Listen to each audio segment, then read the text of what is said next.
एक गर्म मई की शाम को 1991 में, जब शहर यादगार दिन की तैयारी में था, स्थानीय मेले में एक रहस्यमय घटना घटी। एक 5 वर्षीय बच्चा अचानक गायब हो गया, जिससे उसका परिवार बेहद परेशान हो गया। व्यापक खोज के बावजूद बच्चे का कोई सुराग नहीं मिला। समय के साथ जांच ठंडी पड़ गई, लेकिन वर्षों बाद एक अप्रत्याशित मोड़ ने इस रहस्यमय कहानी में रोशनी डाल दी। यह कहानी उस घटना से बहुत पहले शुरू हुई थी। मिशेल लोजिंस्की न्यू जर्सी की रहने वाली थी और 3 भाई बहनों के साथ बड़ी हुई। 16 साल की उम्र में जब वह अपने बड़े भाई से वॉकर के छोटे शहर में मिलने गई तो उसने जॉर्ज व्हिटनी से मुलाकात की। उनके संबंध जल्दी ही विकसित हो गए और 1 साल बाद 6 अगस्त 1985 को, जब मिशेल 17 साल की हो चुकी थी, उनके बेटे टिमोथी का जन्म हुआ, जिसे प्यार से टिम्मी कहा जाता था।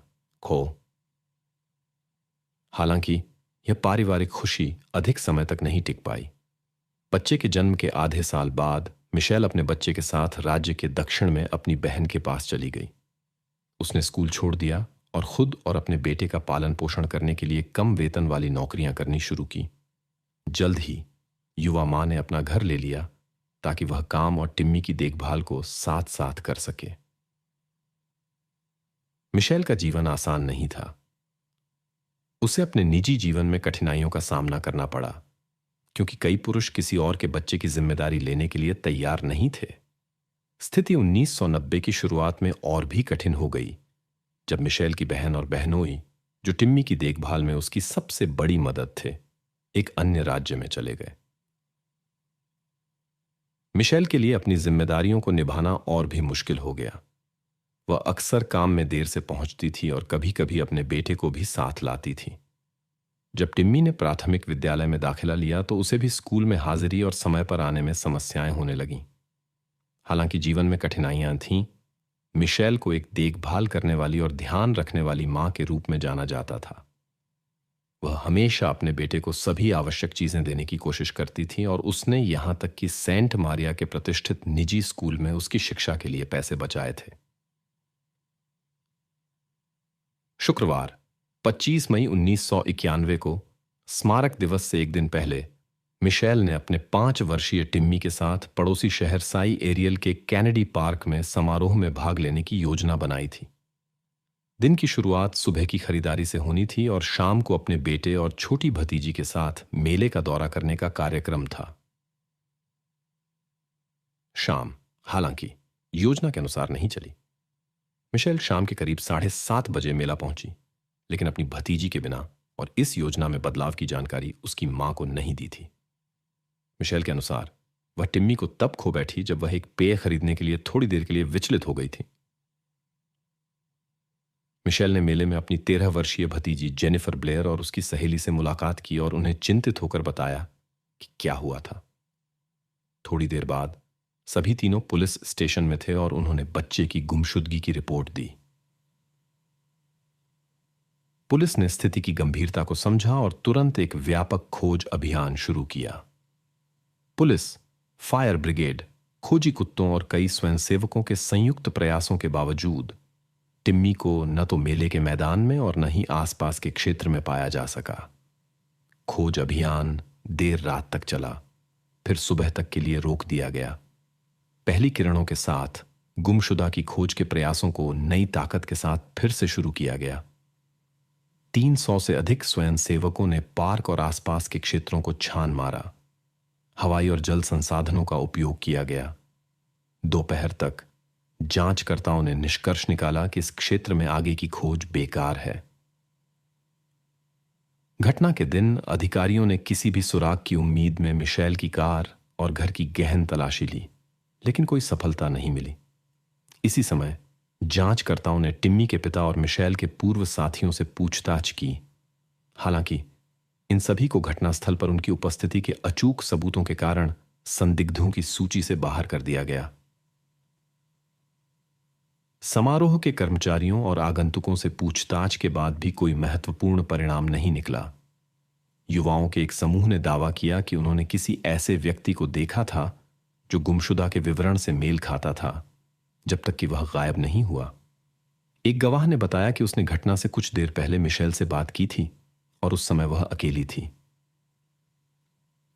लड़के की तस्वीर दूध के डिब्बों पर दिखाई दी, जिन पर आमतौर पर गुमशुदा बच्चों की जानकारी होती है। जांचकर्ता उलझन में थे कि इतने भीड़ भरे माहौल में एक बच्चा कैसे बिना किसी की नजर में आए गायब हो सकता है।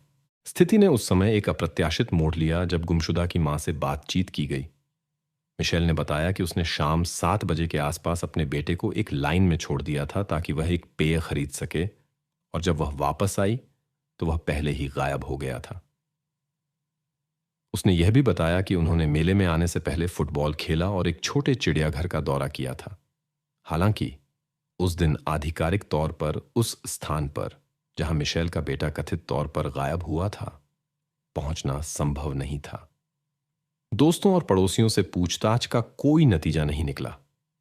उस सुबह किसी ने भी बच्चे को नहीं देखा था। घटना के लगभग 1 हफ्ते बाद मिशेल ने फिर से जांचकर्ताओं से बात की।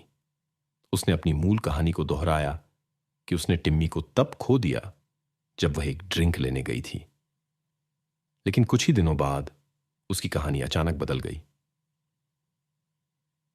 अपनी नई कहानी में मिशेल ने 2 अजनबियों, एक बुजुर्ग और एक युवा व्यक्ति का जिक्र किया, जिन्होंने कथित तौर पर टिम्मी को अपने साथ ले लिया था।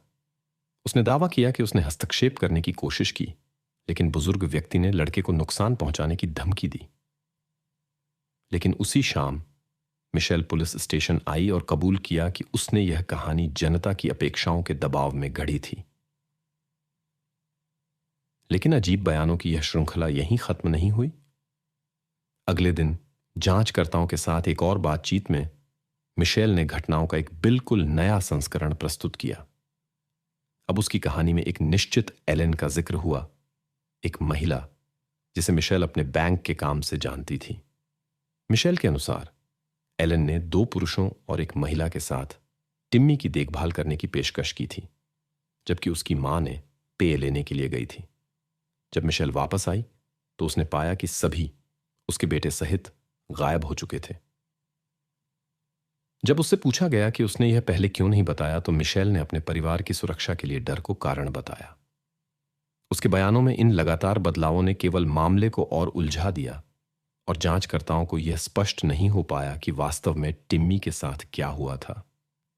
जांच के दौरान छोटे टिमोथियस के रहस्यमय गायब होने के मामले में कानून प्रवर्तन एजेंसियों ने एक असामान्य तरीके का सहारा लेने का फैसला किया।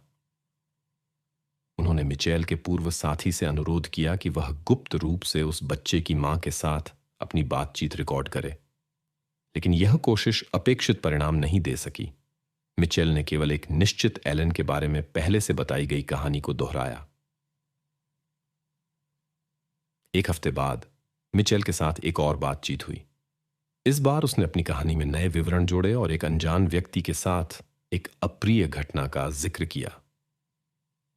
जांचकर्ताओं ने, जो उसके शब्दों की सच्चाई पर संदेह कर रहे थे, एक चाल चलने का फैसला किया। उन्होंने उसे बताया कि क्षेत्र में सक्रिय एक कथित अपराधियों के समूह के बारे में, जिनकी विधियां उसकी बताई गई घटना से मेल खाती थीं।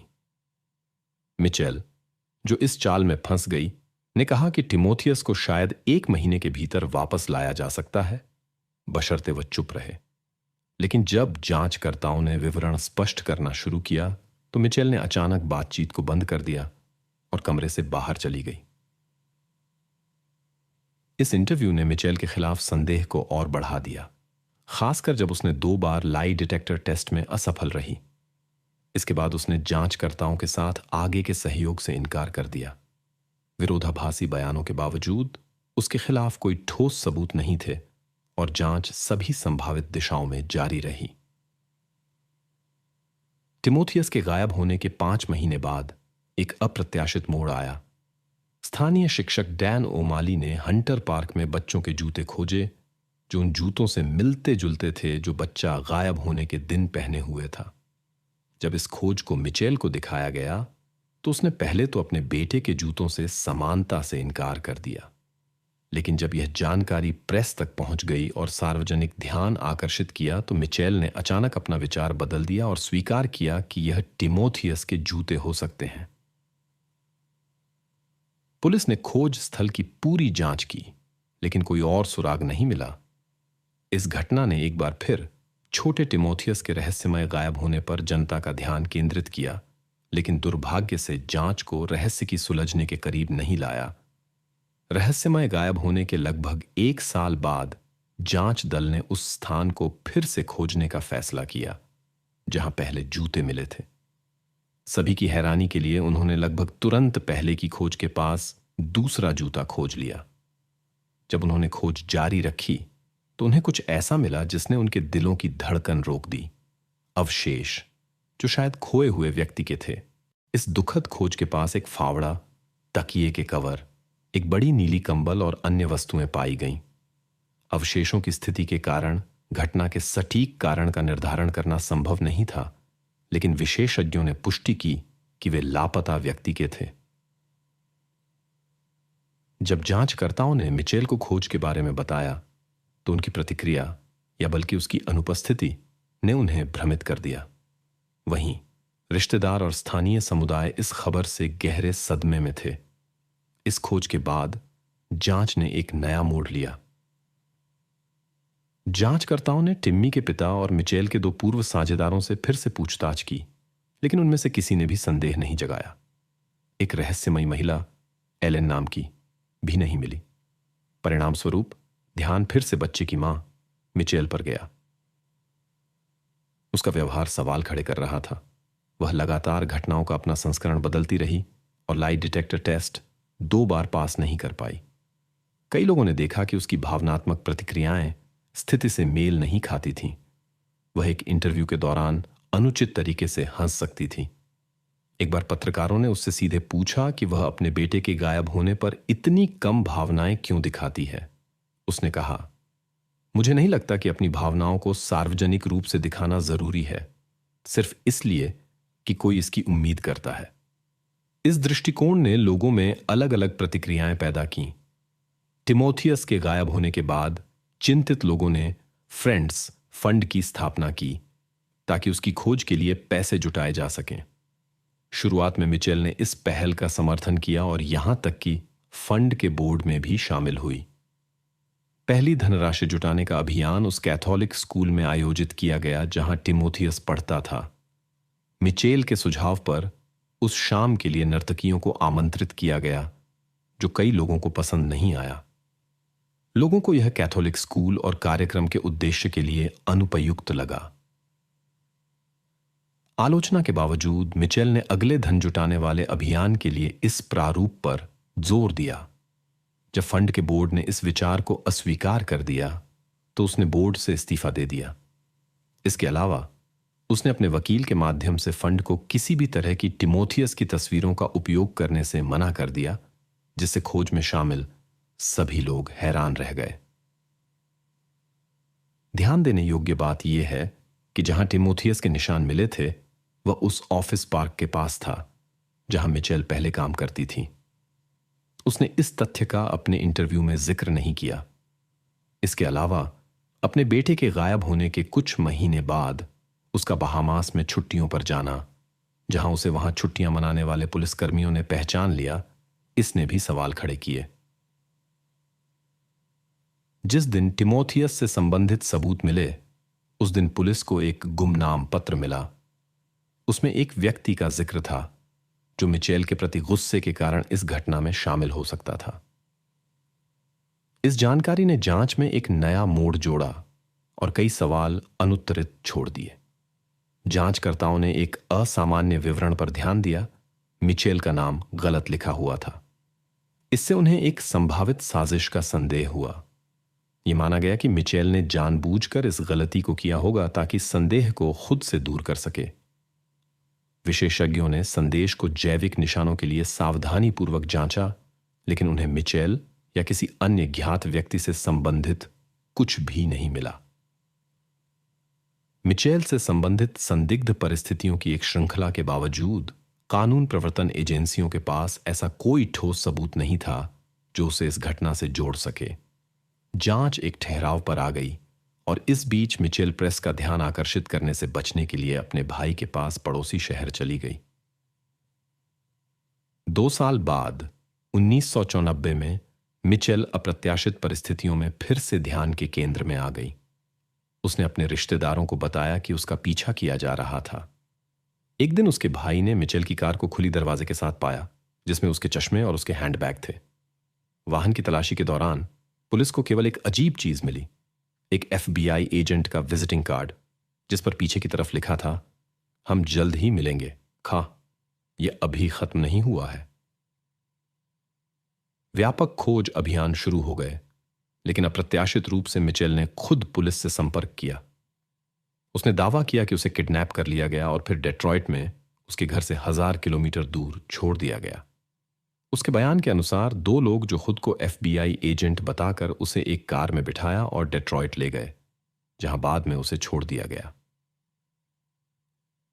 हालांकि FBI इस कहानी को लेकर बहुत संदेह में थी। मिचेल की कार में पाया गया विजिटिंग कार्ड नकली निकला। बाद में कानून प्रवर्तन एजेंसियों ने एक दिलचस्प विवरण का खुलासा किया। मिचेल द्वारा वॉच पर किया गया call grey hope bus station के पास एक टेलीफोन बूथ से किया गया था। वहां उसने न्यूयॉर्क से डेट्रॉइट के लिए बस का टिकट भी खरीदा। इस परिस्थिति ने जांचकर्ताओं को उलझन में डाल दिया, लेकिन मिचेल की ईमानदारी और धोखा देने की प्रवृत्ति के बारे में उनके संदेह की पुष्टि की। परिणाम अधिक समय तक नहीं रुके। मिचेल ने संघीय एजेंसियों को गलत जानकारी देने और आधिकारिक मुहर का दुरुपयोग करने का अपराध स्वीकार किया। उसे 6 महीने की नजरबंदी और 3 साल की प्रोबेशन की सजा सुनाई गई। एक नई शुरुआत की तलाश में मिचेल अपने भाई के पास मिनेसोटा चली गई। वहां उसने एक परिवार बसाया और उसके 2 बेटे हुए। लेकिन 1997 में वह फिर से कानून के निशाने पर आई, क्योंकि उसने अपने पूर्व नियोक्ता से एक कंप्यूटर चुरा लिया था, जिसके लिए उसे फिर से प्रोबेशन की सजा मिली।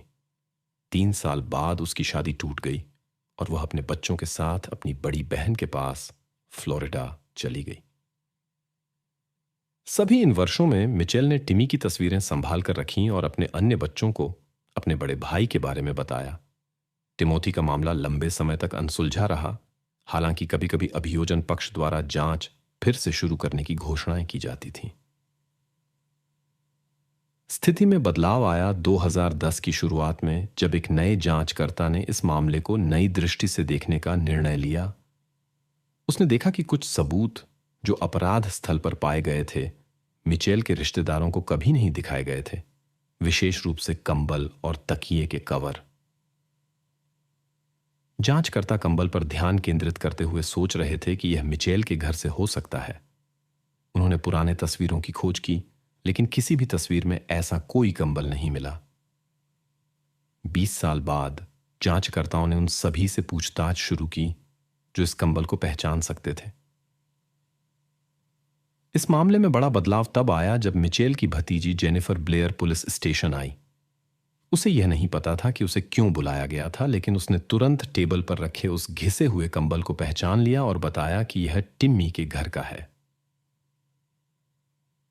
6 अगस्त 2014 को, जिस दिन टिम्मी 29 साल का हुआ होता, मिचेल को गिरफ्तार कर लिया गया।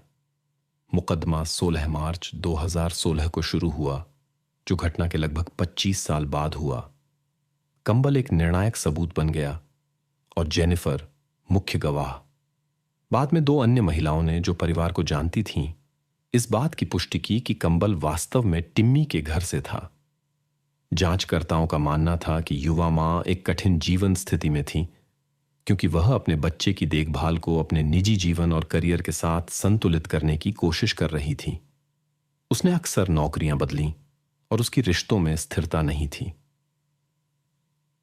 मामले के एक महत्वपूर्ण क्षण में मिचेल के घर में पाया गया एक कंबल था। इस वस्तु ने जांचकर्ताओं की विशेष रुचि को जगाया। इसी तरह इस तथ्य ने ध्यान आकर्षित किया कि मिचेल ने उस स्थान के पास काम किया था जहां मामले के लिए महत्वपूर्ण खोजें की गई थीं। गवाहों की गवाही ने घटनाओं में नए विवरण जोड़े।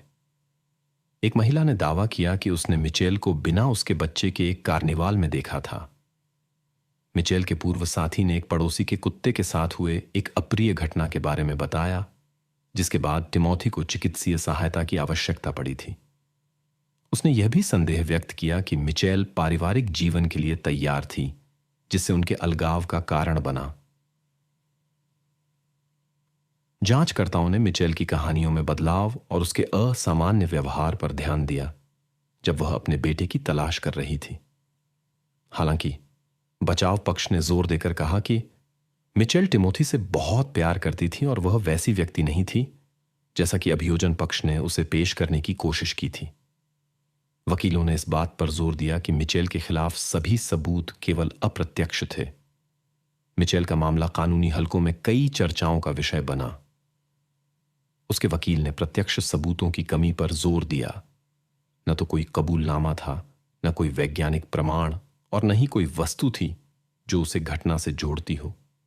वकील के अनुसार उसके बेटे के लिए मिचेल की देखभाल और उसके गायब होने से ठीक पहले उसका व्यवहार उस व्यक्ति की छवि से मेल नहीं खाता जो ऐसी हरकत कर सकता था। गवाह जिन्होंने महत्वपूर्ण वस्तु कंबल सा की पहचान की, हो सकता है कि मिचेल के प्रति सहानुभूति या मामले पर व्यापक मीडिया कवरेज के कारण अपनी गवाही दी हो। इन तर्कों के बावजूद जूरी इस नतीजे पर पहुंची कि मिचेल इस मामले में शामिल थी। इस तरह के अपराध के लिए सजा 30 साल से लेकर आजीवन कारावास तक हो सकती थी। वकील ने न्यूनतम सजा की अपील की और दावा किया कि बेटा नहीं चाहता था कि उसकी मां को इतनी कड़ी सजा दी जाए। 5 जनवरी 2017 को 49 साल की मिचेल को 30 साल की सजा सुनाई गई। फैसले की घोषणा के बाद एक नया वकील बचाव दल में शामिल हुआ। उसने कहा कि वह इस फैसले के खिलाफ अपील करने का इरादा रखता है और दावा किया कि मामले को पर्याप्त सबूतों के बिना अदालत में लाया गया था।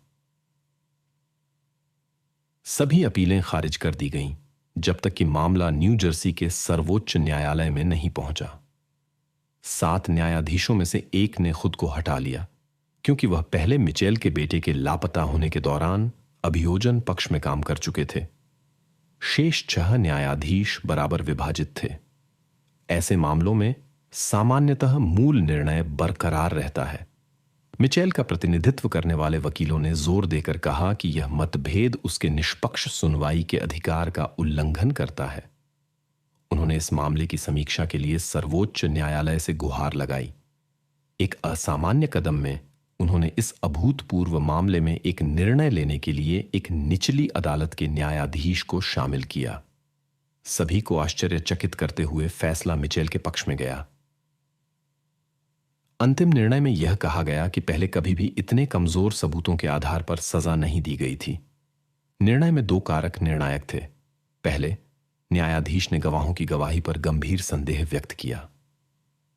दूसरा, दोष सिद्धि के लिए यह साबित करना आवश्यक होता कि व्यक्ति ने जानबूझकर और इरादतन कार्य किया था, जो इस मामले में असंभव प्रतीत हुआ क्योंकि घटना की परिस्थितियां अस्पष्ट बनी रहीं। न्यायाधीश ने इस बात पर जोर दिया कि 33 वर्षीय अकेली मां अक्सर आर्थिक और सामाजिक समस्याओं का सामना करती थीं और यह स्थिति असाधारण नहीं थी। ऐसा परिदृश्य शायद ही इस तरह के अपराध के लिए एक प्रेरक हो सकता था। 28 दिसंबर 2012 को मिचेल की सजा रद्द कर दी गई और वह 5 साल की कैद के बाद रिहा हो गई। कानून के अनुसार किसी व्यक्ति को एक ही अपराध के लिए 2 बार जिम्मेदार नहीं ठहराया जा सकता। इसका मतलब यह है कि मिचेल को अब इस मामले में अदालत में नहीं लाया जा सकता, भले ही नए सबूत सामने आए। एक छोटे से शहर में एक आदमी बिना किसी निशान के गायब हो जाता है और कोई भी समझ नहीं पा रहा कि उसके साथ क्या हुआ। जब परिवार सक्रिय रूप से उसकी तलाश कर रहा था तो स्थानीय पुलिस को शक था कि वह किसी और के साथ भाग गया हो सकता है। संभावित अपराधी को पकड़ने और उस व्यक्ति का पता लगाने के लिए उन्होंने एक FBI एजेंट की मदद मांगी। वे उम्मीद कर रहे थे कि वह व्यक्ति सुरक्षित होगा। नवंबर 1992, लंदन शहर, केंटकी राज्य। लंदन एक छोटा सा शहर है जो पहाड़ियों से घिरा हुआ है और तंबाकू राज्य के केंद्र में स्थित है।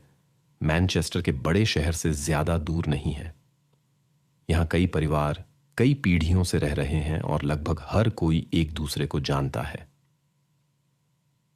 25 नवंबर 1992 को सुबह 11 बजे मैनचेस्टर के पेस क्रीक स्कूल के छात्र थैंक्स गिविंग की छुट्टियों से पहले उत्सव के दोपहर के भोजन का बेसब्री से इंतजार कर रहे थे। कक्षा के बाद स्कॉटी बेकर को बस से अपनी दादी के घर जाना था, जहां उसे उसके पिता 37 वर्षीय डोनाल्ड, जिन्हें सभी डॉनी बेकर कहते थे, लेने आने वाले थे। वह ट्रक ड्राइवर का काम करते थे और पिता पुत्र ने छुट्टियों का पूरा सप्ताह एक साथ ट्रक में बिताने की योजना बनाई थी। स्कॉटी बेकर का जन्म 17 फरवरी 1982 को क्ले काउंटी, केंटकी में डोनाल्ड बेकर और रूथ रोज के परिवार में हुआ था। वह बास्केटबॉल और स्पोर्ट्स शूटिंग में रुचि रखते थे। स्कॉटी के माता पिता का कुछ साल पहले तलाक हो गया था, लेकिन उन्होंने अपने बेटे के कारण दोस्ताना संबंध बनाए रखा।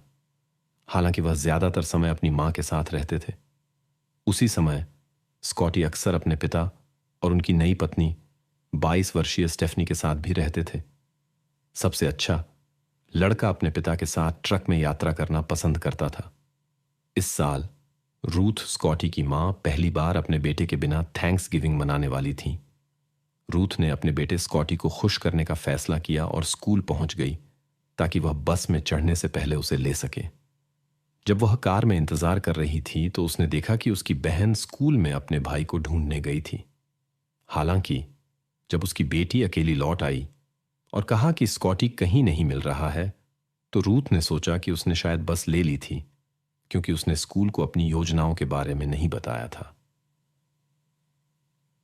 कुछ समय बाद रूथ ने यह जांचने का फैसला किया कि क्या स्कॉटी हमेशा की तरह अपनी दादी के पास गया था, लेकिन वहां उसे पता चला कि वह वहां नहीं था।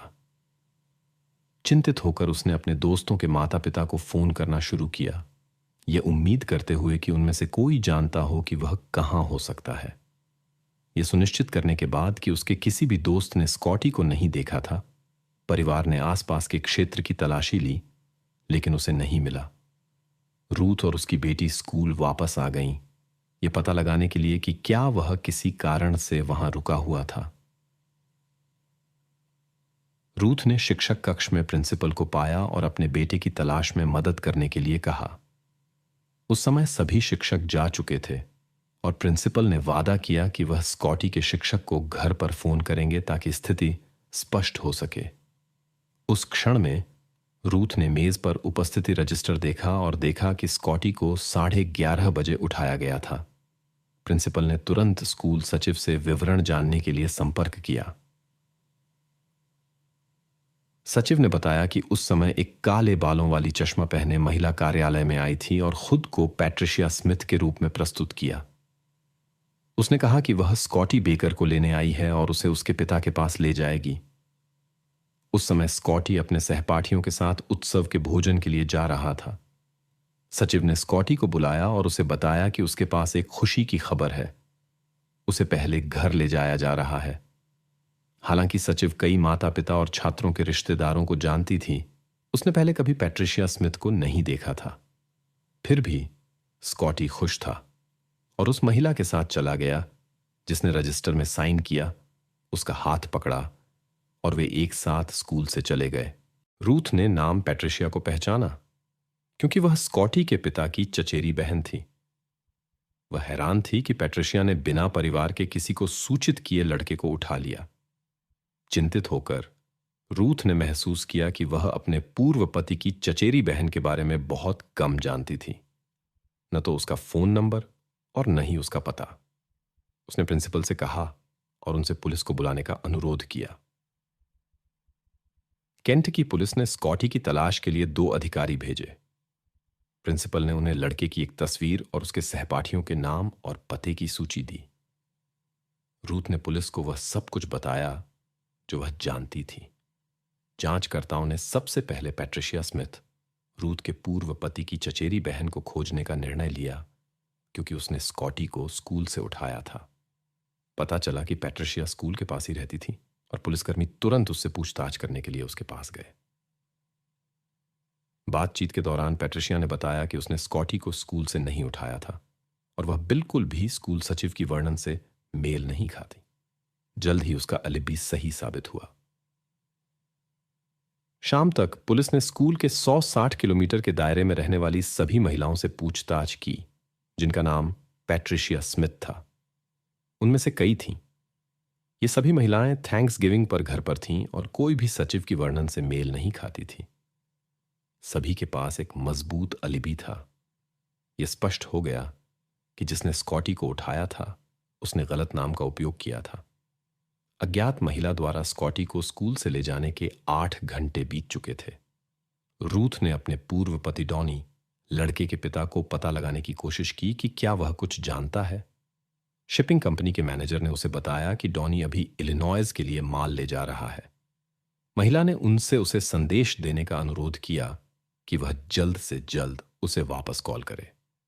केंट की पुलिस अधिकारी स्कॉटी की खोज जारी रखते हुए उस दिन उसके साथ स्कूल में रहे उसके दोस्तों के परिवारों से मिलने गए। स्कॉटी के एक दोस्त ने लगभग पूरा दिन उसके साथ बिताया और याद किया कि कैसे स्कॉटी एक अज्ञात महिला के साथ गया था। उसने देखा कि वे एक 4 दरवाजे की कार में बैठे, लेकिन मॉडल का सही नाम नहीं बता सका। उसे केवल इतना यकीन था कि स्कॉटी खुशी खुशी उस महिला के साथ जा रहा था और चिंतित नहीं दिख रहा था। रात के 10 बजे तक स्कॉटी बेकर के गायब होने के 10 घंटे से अधिक समय बाद जांचकर्ताओं के पास अभी भी उसके ठिकाने के बारे में कोई सुराग नहीं था। चूंकि कोई फिरौती की मांग नहीं आई थी, इसलिए जांचकर्ताओं ने स्कॉटी के परिवार और दोस्तों पर ध्यान केंद्रित किया। उनके अनुभव के अनुसार ऐसी स्थितियों में अक्सर एक माता पिता शामिल होता है, खासकर हिरासत विवादों में। स्कॉटी बेकर के माता पिता का तलाक हो चुका था, इसलिए जांचकर्ताओं ने रूथ से उसके पूर्व पति के साथ उसके संबंधों के बारे में पूछताछ शुरू की।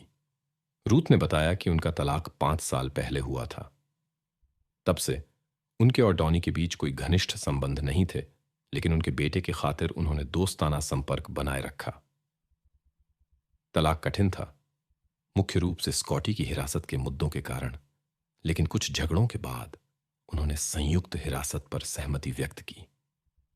रूथ ने दावा किया कि जब स्कॉटी ने सप्ताहांत में अपने पिता के साथ बिताया तो डॉनी हमेशा उसके प्रति अच्छा था।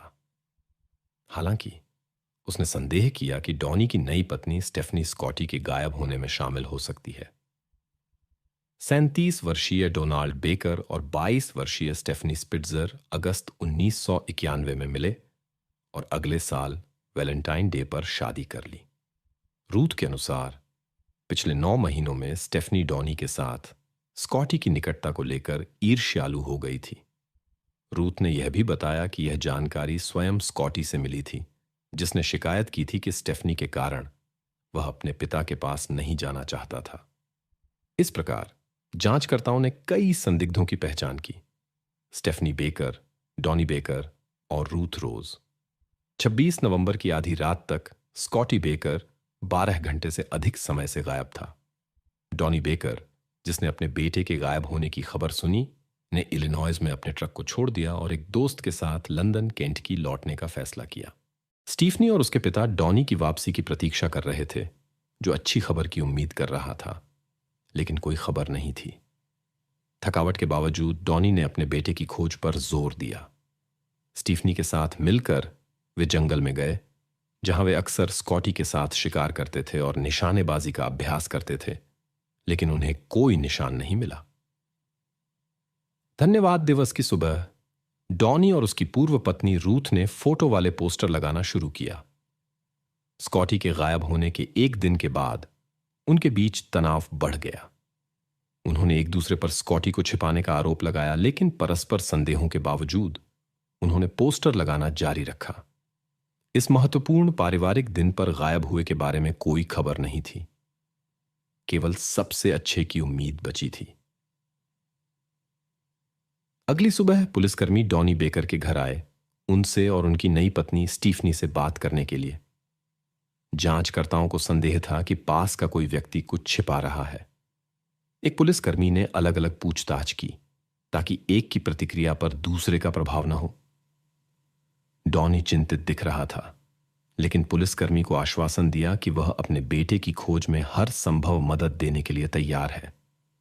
उन्होंने पुष्टि की कि उन्होंने धन्यवाद दिवस की सुबह इलिनॉयस में एक माल की डिलीवरी के बाद स्कॉटी को लेने का इरादा किया था। उन्होंने टेनेसी जाने और वापस आने की योजना बनाई थी। डॉनी ने स्पष्ट किया कि उन्होंने अपनी चचेरी बहन पेट्रिसिया स्मिथ या किसी अन्य को स्कॉटी को स्कूल से लेने के लिए नहीं कहा था। जांचकर्ताओं से बातचीत के दौरान स्टीफनी ने कहा कि जब स्कॉटी को उठाया गया था तब वह घर पर थी और अपनी दोस्त सुसान के साथ कपड़े धो रही थी। स्टीफनी को संदेह था कि डॉनी की पूर्व पत्नी रूथ कुछ योजना बना रही हो सकती है। उसके अनुसार रूथ डॉनी की नई शादी से जलन कर रही थी और उसे वापस पाने के लिए निराशाजनक कदम उठा सकती थी। जांचकर्ताओं ने स्कूल की सचिव से भी पूछताछ की, जिन्होंने एकमात्र गवाह के रूप में एक महिला को काले चश्मे के साथ देखा था। उसे परिवार की सभी महिलाओं की तस्वीरें दिखाई गईं, जिसमें रूथ और स्टीफनी भी शामिल थीं, यहां तक कि मेकअप के साथ भी। सचिव ने निश्चित रूप से कहा कि इनमें से कोई भी महिला रहस्यमय महिला के समान नहीं थी। कुछ समय बीत गया और जांचकर्ताओं ने स्कॉटी के करीबी रिश्तेदारों के साथ झूठ पकड़ने वाले परीक्षण करने का फैसला किया ताकि उन्हें संदिग्धों की सूची से हटाया जा सके। सबसे पहले स्कॉटी की मां रूथ की जांच की गई। परिणामों ने दिखाया कि वह सच बोल रही थी और उसे संदिग्धों की सूची से हटा दिया गया। अगला रूथ के पूर्व पति डॉनी को बुलाया गया। सबूतों के बावजूद कि स्कॉटी के गायब होने के समय वह राज्य से बाहर था, जांचकर्ताओं ने उसकी संभावित भागीदारी को खारिज नहीं किया। लेकिन डॉनी के परीक्षण के परिणाम अनिर्णायक थे। डॉनी की युवा पत्नी स्टीफनी की मदद की उम्मीद में जांचकर्ताओं को एक नई समस्या का सामना करना पड़ा। स्टीफनी ने कहा कि वह गर्भवती थी और इसलिए झूठ पकड़ने वाले परीक्षण पर नहीं जा सकती थी। अस्पताल में उसकी गर्भावस्था की पुष्टि हुई। स्टीफनी ने अपनी लिखावट का नमूना दिया, जो रूथ की तरह उस महिला के हस्ताक्षर से मेल नहीं खाता था जिसने स्कॉटी को स्कूल से उठाया था। पूछताछ के दौरान स्टीफनी ने पिछले दिन के अपने कार्यों का विस्तार से वर्णन किया। सुबह वह घर पर थी और अपनी दोस्त सुसान के साथ कपड़े धो रही थी। इसके बाद उन्होंने एक और दोस्त से फोन पर बात की। दोपहर में जब वे कपड़े धोने का काम खत्म कर चुके थे तो उन्होंने सुसान के घर जाने का फैसला किया। स्टीफनी ने जांचकर्ताओं को सुसान का पता दिया ताकि वे उससे संपर्क कर सकें। उसी दिन शाम को धन्यवाद दिवस पर जांचकर्ताओं ने सुसान को उसके घर पर पाया, जहां वह अपने पति एक ट्रक चालक के साथ आराम कर रही थी। पुलिसकर्मियों ने उससे पूछा कि वह उस दिन सुबह कहां थी और सुसान ने पुष्टि की कि वह स्टीफनी के साथ थी। उसने यह भी उल्लेख किया कि स्टीफनी ने सुबह 11 बजे के आसपास उनकी संयुक्त मित्र से फोन पर बात की थी। उन्होंने सप्ताहांत एक साथ बिताने की योजना बनाई थी, लेकिन गायब होने की खबर के बाद सभी योजनाएं रद्द कर दी गईं। सुसान ने स्टीफनी की कहानी को लगभग शब्दशः दोहराया। वे उसके घर पर थे, कपड़े धो रहे थे और फिर सुसान ने देखा कि उसने चाबियां कार में भूल गई थीं। सुसान की मां आई और उसे घर ले गई। सुसान ने जांचकर्ताओं को उनकी संयुक्त मित्र का फोन नंबर भी दिया, जिसने बाद में उनकी बातचीत की पुष्टि की।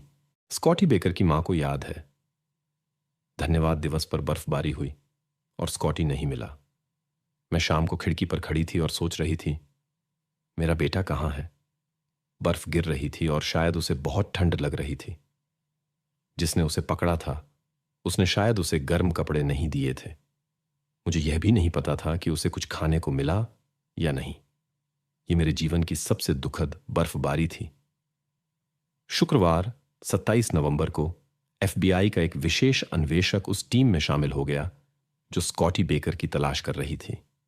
केंटकी पुलिस और एफबीआई एजेंट अभी भी एक सुखद अंत की उम्मीद कर रहे थे। उन्होंने फिर से स्कॉटी की मां रूथ से बात की, जो अपने बेटे के गायब होने के बाद से नहीं सोई थी। रूथ ने बताया कि उसे फिरौती की कोई मांग नहीं मिली थी। उसने यह भी बताया कि उसने अपने पूर्व पति डॉनी और उसकी 22 वर्षीय पत्नी स्टीफनी पर शक किया। हालांकि उसे स्टीफनी पर भरोसा नहीं था, क्योंकि वे कभी एक दूसरे से बात नहीं करते थे और केवल कभी कभी अपने छोटे शहर की दुकान में मिलते थे। रूथ ने कहा कि स्टीफनी को उसका बेटा पसंद नहीं था और स्कॉटी अपनी सौतेली मां से नाराजगी महसूस करता था। एफबीआई एजेंट ने डॉनी बेकर से एक और झूठ पकड़ने वाले परीक्षण की मांग की। क्योंकि पहले परीक्षण के परिणाम स्पष्ट नहीं थे। दूसरे परीक्षण ने दिखाया कि डॉनी झूठ नहीं बोल रहा था, लेकिन एजेंट से बातचीत के दौरान उसने अपनी नई पत्नी के बारे में चिंता व्यक्त की। डॉनी ने कहा कि स्टीफनी के साथ संबंध बिगड़ गए थे, खासकर जब उसने उसे बताया कि वह गर्भवती थी तो वह उत्साहित नहीं हुआ था। स्टीफनी को संदेह था कि डॉनी अपने बेटे से अधिक प्यार करता था और यही उसकी असंतोष का कारण था। उसने शिकायत की कि वह स्कॉटी के साथ अधिक समय बिताता है, विशेष रूप से उसकी लगातार व्यावसायिक यात्राओं के कारण, जो परिवार के लिए बहुत कम समय छोड़ती थीं। स्थिति तब गंभीर हो गई जब डॉनी ने स्टीफनी की डायरी पाई और उसे जांचकर्ताओं को सौंप दिया। प्रविष्टियों में अक्सर उल्लेख किया गया था कि उसे लगता है कि डॉनी स्कॉटी से अधिक प्यार करता है और उसने लड़के के गायब होने की इच्छा व्यक्त की थी। ये प्रविष्टियां स्टीफनी के स्कॉटी के प्रति गहरी नाराजगी और नापसंदगी की बात करती थीं, जिससे जांचकर्ताओं को नई निष्कर्ष और जांच की दिशा मिली। एफबीआई एजेंटों ने स्टेफनी को झूठ पकड़ने वाले परीक्षण के लिए आमंत्रित करने का फैसला किया। केंटकी पुलिस के विपरीत एफबीआई गर्भवती महिलाओं का भी परीक्षण करता है। जब स्टेफनी से पूछा गया कि क्या उसे पता है कि स्कॉटी के साथ क्या हुआ, तो उसने झूठ बोला। परीक्षण के बाद स्टेफनी को और अधिक पूछताछ के लिए लाया गया, जिसमें उसकी डायरी और झूठ पकड़ने वाले परीक्षण के परिणामों का उपयोग किया गया। जांचकर्ताओं ने उससे नई जानकारी प्राप्त करने की कोशिश की, लेकिन वह अपनी कहानी पर अड़ी रही। स्टेफनी ने फिर से दावा किया कि 25 नवंबर स्कॉटी के गायब होने के दिन उसने पूरा दिन अपनी दोस्त सूजन के साथ घर पर बिताया था। स्टेफनी ने एक और दोस्त के साथ हुई फोन बातचीत का भी उल्लेख किया, जो सुबह 11 बजे हुई थी, जो सूजन की गवाही के साथ मेल खाती थी। कॉल का समय महत्वपूर्ण था क्योंकि स्कॉटी को 11:30 बजे स्कूल से उठाया गया था। एफबीआई कॉल की पुष्टि नहीं कर सका क्योंकि यह एक छुट्टी का दिन था। स्टेफनी के व्यवहार ने एफबीआई एजेंटों का संदेह बढ़ा दिया। वह स्कॉटी के गायब होने के प्रति शांत और संयमित थी, जो अजीब था क्योंकि स्कॉटी 2 दिनों से लापता था। बिल्कुल मेल खाने वाले हस्ताक्षर की तुलना के लिए स्टेफनी ने एफबीआई को अपने हस्तलेख का दूसरा नमूना प्रदान किया। हालांकि हस्तलेख मेल नहीं खाता था, जांचकर्ताओं को संदेह था कि स्टेफनी स्कॉटी के ठिकाने की जानकारी छिपा रही थी। फिर भी यह स्थापित किया गया कि स्टेफनी वह महिला नहीं थी जिसने लड़के को स्कूल से उठाया था।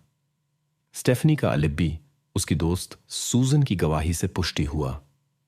सोमवार 30 नवंबर को जांचकर्ता सूजन के अपार्टमेंट में उसे फिर से पूछताछ करने और झूठ पकड़ने वाले परीक्षण की पेशकश करने गए, लेकिन वह घर पर नहीं थी। जांचकर्ताओं ने सूजन की गवाही की सत्यता पर संदेह करना शुरू कर दिया, क्योंकि उसकी घटनाओं का वर्णन स्टेफनी के साथ बहुत मेल खाता था। इससे यह संकेत मिला कि दोनों महिलाएं मिलकर काम कर रही थीं। सूजन के ठिकाने का पता लगाने के लिए जांचकर्ताओं ने उसकी मां से संपर्क किया। सूजन की मां ने बताया कि उसकी बेटी अपने ट्रक ड्राइवर पति के साथ फ्लोरिडा चली गई थी। एक एफबीआई एजेंट ने केंटकी में उस कंपनी से संपर्क किया जहां सूजन का पति काम करता था। फोरमैन ने पुष्टि की कि वह रास्ते में है और अगली सुबह फ्लोरिडा पहुंचेगा। जांचकर्ताओं को संदेह था कि सूजन और उसके पति ने लड़के को केंटकी से बाहर ले जाया हो सकता है। खोज में मदद के लिए उन्होंने फ्लोरिडा में एक एफबीआई विशेष एजेंट से संपर्क किया। ट्रक को 12 घंटों के भीतर दक्षिण फ्लोरिडा पहुंचना था और एजेंट उसे प्राप्त करने की योजना बना रहे थे। सभी को उम्मीद थी कि ट्रक, जिसमें स्कॉटी हो सकता है, पहले से ही फ्लोरिडा के लिए रास्ते पर है। 1 दिसंबर 1922 की सुबह एफबीआई एजेंट एक गोदाम पर नियोजित समय पर पहुंचे, लेकिन ट्रक पहले से ही वहां था। उसके दरवाजे खुले थे, लेकिन न तो ड्राइवर और न ही उसकी पत्नी सूजन दिखाई दी। अचानक सूजन का पति प्रकट हुआ और पूछा कि वे क्या ढूंढ रहे हैं। जांचकर्ताओं ने कहा कि वे उसकी पत्नी से बात करना चाहते हैं। पता चला कि सूजन केबिन में सो रही थी। एजेंटों ने ट्रक की तलाशी लेने की अनुमति मांगी और सूजन के पति ने खुशी खुशी सहमति दे दी। तलाशी के दौरान पाया गया कि स्कॉटी ट्रक में नहीं था, सिर्फ सूजन थी। वह थकी हुई और हैरान होकर केबिन से बाहर आई और पूछा कि उसे फिर से क्यों पूछताछ की जा रही है, क्योंकि उसे पहले ही केंटकी में पूछताछ की गई थी। अपनी हैरानी के बावजूद वह मदद करने और सभी सवालों के जवाब देने के लिए तैयार थी। एजेंटों ने सूजन से कहा कि वह जो कुछ भी जानती है वह सब बताए। सूजन ने कहा उसकी जानकारी सीमित थी क्योंकि उसने स्कॉटी को कभी नहीं देखा था। उसने पुलिस स्टेशन जाने, फोटो खिंचवाने और अपने फिंगरप्रिंट देने के लिए भी सहमति दी। एफबीआई ने झूठ पकड़ने वाला परीक्षण भी किया और उससे एक लेखन का नमूना लिया। परीक्षण में दिखा कि सूजन ने गलत जानकारी दी थी। उसकी लेखन का नमूना और झूठ पकड़ने वाले परीक्षण के परिणाम धोखाधड़ी का संकेत देते थे, लेकिन लड़की ने जोर देकर कहा कि उसे कुछ नहीं पता। लेकिन अनुभवी जांचकर्ताओं को लगा कि कुछ गड़बड़ है और वह सच्चाई छिपा रही है। 1 घंटे की पूछताछ के बाद सूजन ने आखिरकार स्वीकार कर लिया। सूजन ने बताया कि उसने खुद को पैट्रिशिया स्मिथ के रूप में प्रस्तुत किया और 25 नवंबर को स्कॉटी को स्कूल से उठाया था। उसने यह अपनी गर्भवती दोस्त स्टेफनी के कहने पर किया। स्टेफनी स्कॉटी को डराना चाहती थी ताकि वह अपने पिता से मिलना बंद कर दे। स्टेफनी को इन मुलाकातों से जलन होती थी क्योंकि वह स्कॉटी के पिता डॉनी बेकर से गर्भवती थी। थैंक्सगिविंग से 1 दिन पहले 25 नवंबर को सुबह 9:30 बजे के आसपास स्टेफनी सूजन के पास आई और उससे मदद करने की गुजारिश की। शुरुआत में सूजन मदद करने को तैयार नहीं थी, लेकिन स्टेफनी के बार बार आग्रह करने के बाद उसने मान लिया। अपनी दोस्त के कहने पर सूजन ने अपना रूप बदला ताकि वह लड़के को बिना किसी की नजर में आए उठा सके। स्टेफनी ने उसे एक दूर के रिश्तेदार का नाम भी दिया ताकि वह रजिस्टर में दर्ज हो सके। स्कॉटी ने उस रिश्तेदार को कभी नहीं देखा था, लेकिन स्टेफनी को यकीन था कि लड़का खुशी खुशी महिला के साथ जाएगा अगर वह उसे उसके पिता के पास ले जाने का वादा करे। जब सूजन बच्चे को स्कूल से उठा रही थी, स्टेफनी कार की पिछली सीट पर छिपी हुई थी। कार केंटकी के उत्तर की ओर जा रही थी और स्कॉटी, जो सामने की सीट पर बैठा था, अपने पिता से मिलने के बारे में उत्साहपूर्वक बता रहा था। जब कार एक सुनसान सड़क पर थी तो स्टेफनी ने कुछ ऐसे काम किए जो यहां उल्लेखित नहीं किए जा सकते। सूजन लगातार गाड़ी चलाती रही। इन घटनाओं के बाद महिलाएं एक सुनसान खान के पास गईं और सबूतों को सड़क के किनारे छिपा दिया। जब जांचकर्ताओं को इस जगह का पता चला तो उन्होंने सूजन से सही निर्देशांक प्राप्त किए। 1 दिसंबर 1922 को स्कॉटी बेकर के लापता होने के 6 दिन बाद पुलिस ने छिपाए गए सबूतों को पाया। कई बार इनकार करने के बाद लड़के की सौतेली मां स्टेफनी बेकर ने आखिरकार कबूल कर लिया और गिरफ्तार कर लिया गया। स्थानीय लोग यह जानकर हैरान थे कि गर्भवती महिला ने क्या किया था। स्टेफनी की साथी और दोस्त सूजन को पहले अदालत में लाया गया। व्यापक सार्वजनिक रुचि के कारण मामला दूसरे जिले में स्थानांतरित कर दिया गया। केंटकी के 47वें जिला अदालत के अभियोजक ने जूरी को सूजन के दोषी होने के बारे में समझाने में कामयाबी हासिल की। उसे 25 साल की जेल की सजा सुनाई गई। मई 2008 में अच्छे व्यवहार के कारण उसे 25 साल की सजा में से 15 साल की सेवा के बाद रिहा कर दिया गया। उसकी रिहाई के बाद स्कॉटी की मां रूथ ने एक साक्षात्कार में कहा, मैं चाहती हूं कि लोग कभी न भूलें कि उसने क्या किया है। जब वह सड़क पर चलेगी तो सभी उसे दोषी के रूप में देखें। स्टेफनी बेकर, जो 22 साल की थी, के लिए उपयुक्त सजा तय करने में लंबा समय लगा। आखिरकार उसने दोषी ठहराया और उसे 25 साल बाद पैरोल की संभावना के साथ आजीवन कारावास की सजा सुनाई गई। अपनी सजा शुरू करने के आधे साल बाद स्टेफनी ने एक बच्चे को जन्म दिया जिसे उसके माता पिता ने पाला। उसका पति डॉनी ने तलाक के लिए अर्जी दी जबकि वह जेल में थी। जेल में स्टेफनी ने धर्मशास्त्र में डिग्री और बाइबल अध्ययन में डिप्लोमा प्राप्त किया और शादी भी कर ली। 2017 में उसने पैरोल बोर्ड के सामने पेश होकर उस दिन की घटनाओं का अपना संस्करण बताया। स्टेफनी ने दावा किया कि उसका उद्देश्य स्कॉटी को उसके पिता के पास ले जाना था। जैसे ही वे कार में बैठे, सूजन ने गाड़ी चलाई। जब उसने अपनी विग उतारी तो उसने स्कॉटी को इतना डरा दिया कि उसने कार से बाहर निकलने की कोशिश की। स्टेफनी ने उसे शर्ट से पकड़ लिया और एक घटना हुई। उसने कबूल किया कि यह उसकी जवानी की एक भयानक गलती थी। स्कॉटी की मां रूथ सुनवाई में मौजूद थी और उसने मांग की कि स्टेफनी पूरी आजीवन कारावास की सजा भुगते। अंततः सजा अपरिवर्तित रही और उसकी पैरोल याचिका खारिज कर दी गई। डोनाल्ड बेकर ने क्ले काउंटी शिक्षा बोर्ड और स्कूल सचिव के खिलाफ एक दीवानी मुकदमा दायर किया, क्योंकि उस दिन स्कॉटी को बिना उचित अनुमति के छोड़ा गया था। सचिव के खिलाफ आरोप उसके योग्य प्रतिरक्षा के अधिकार के कारण खारिज कर दिए गए और मुकदमा अंततः खारिज कर दिया गया।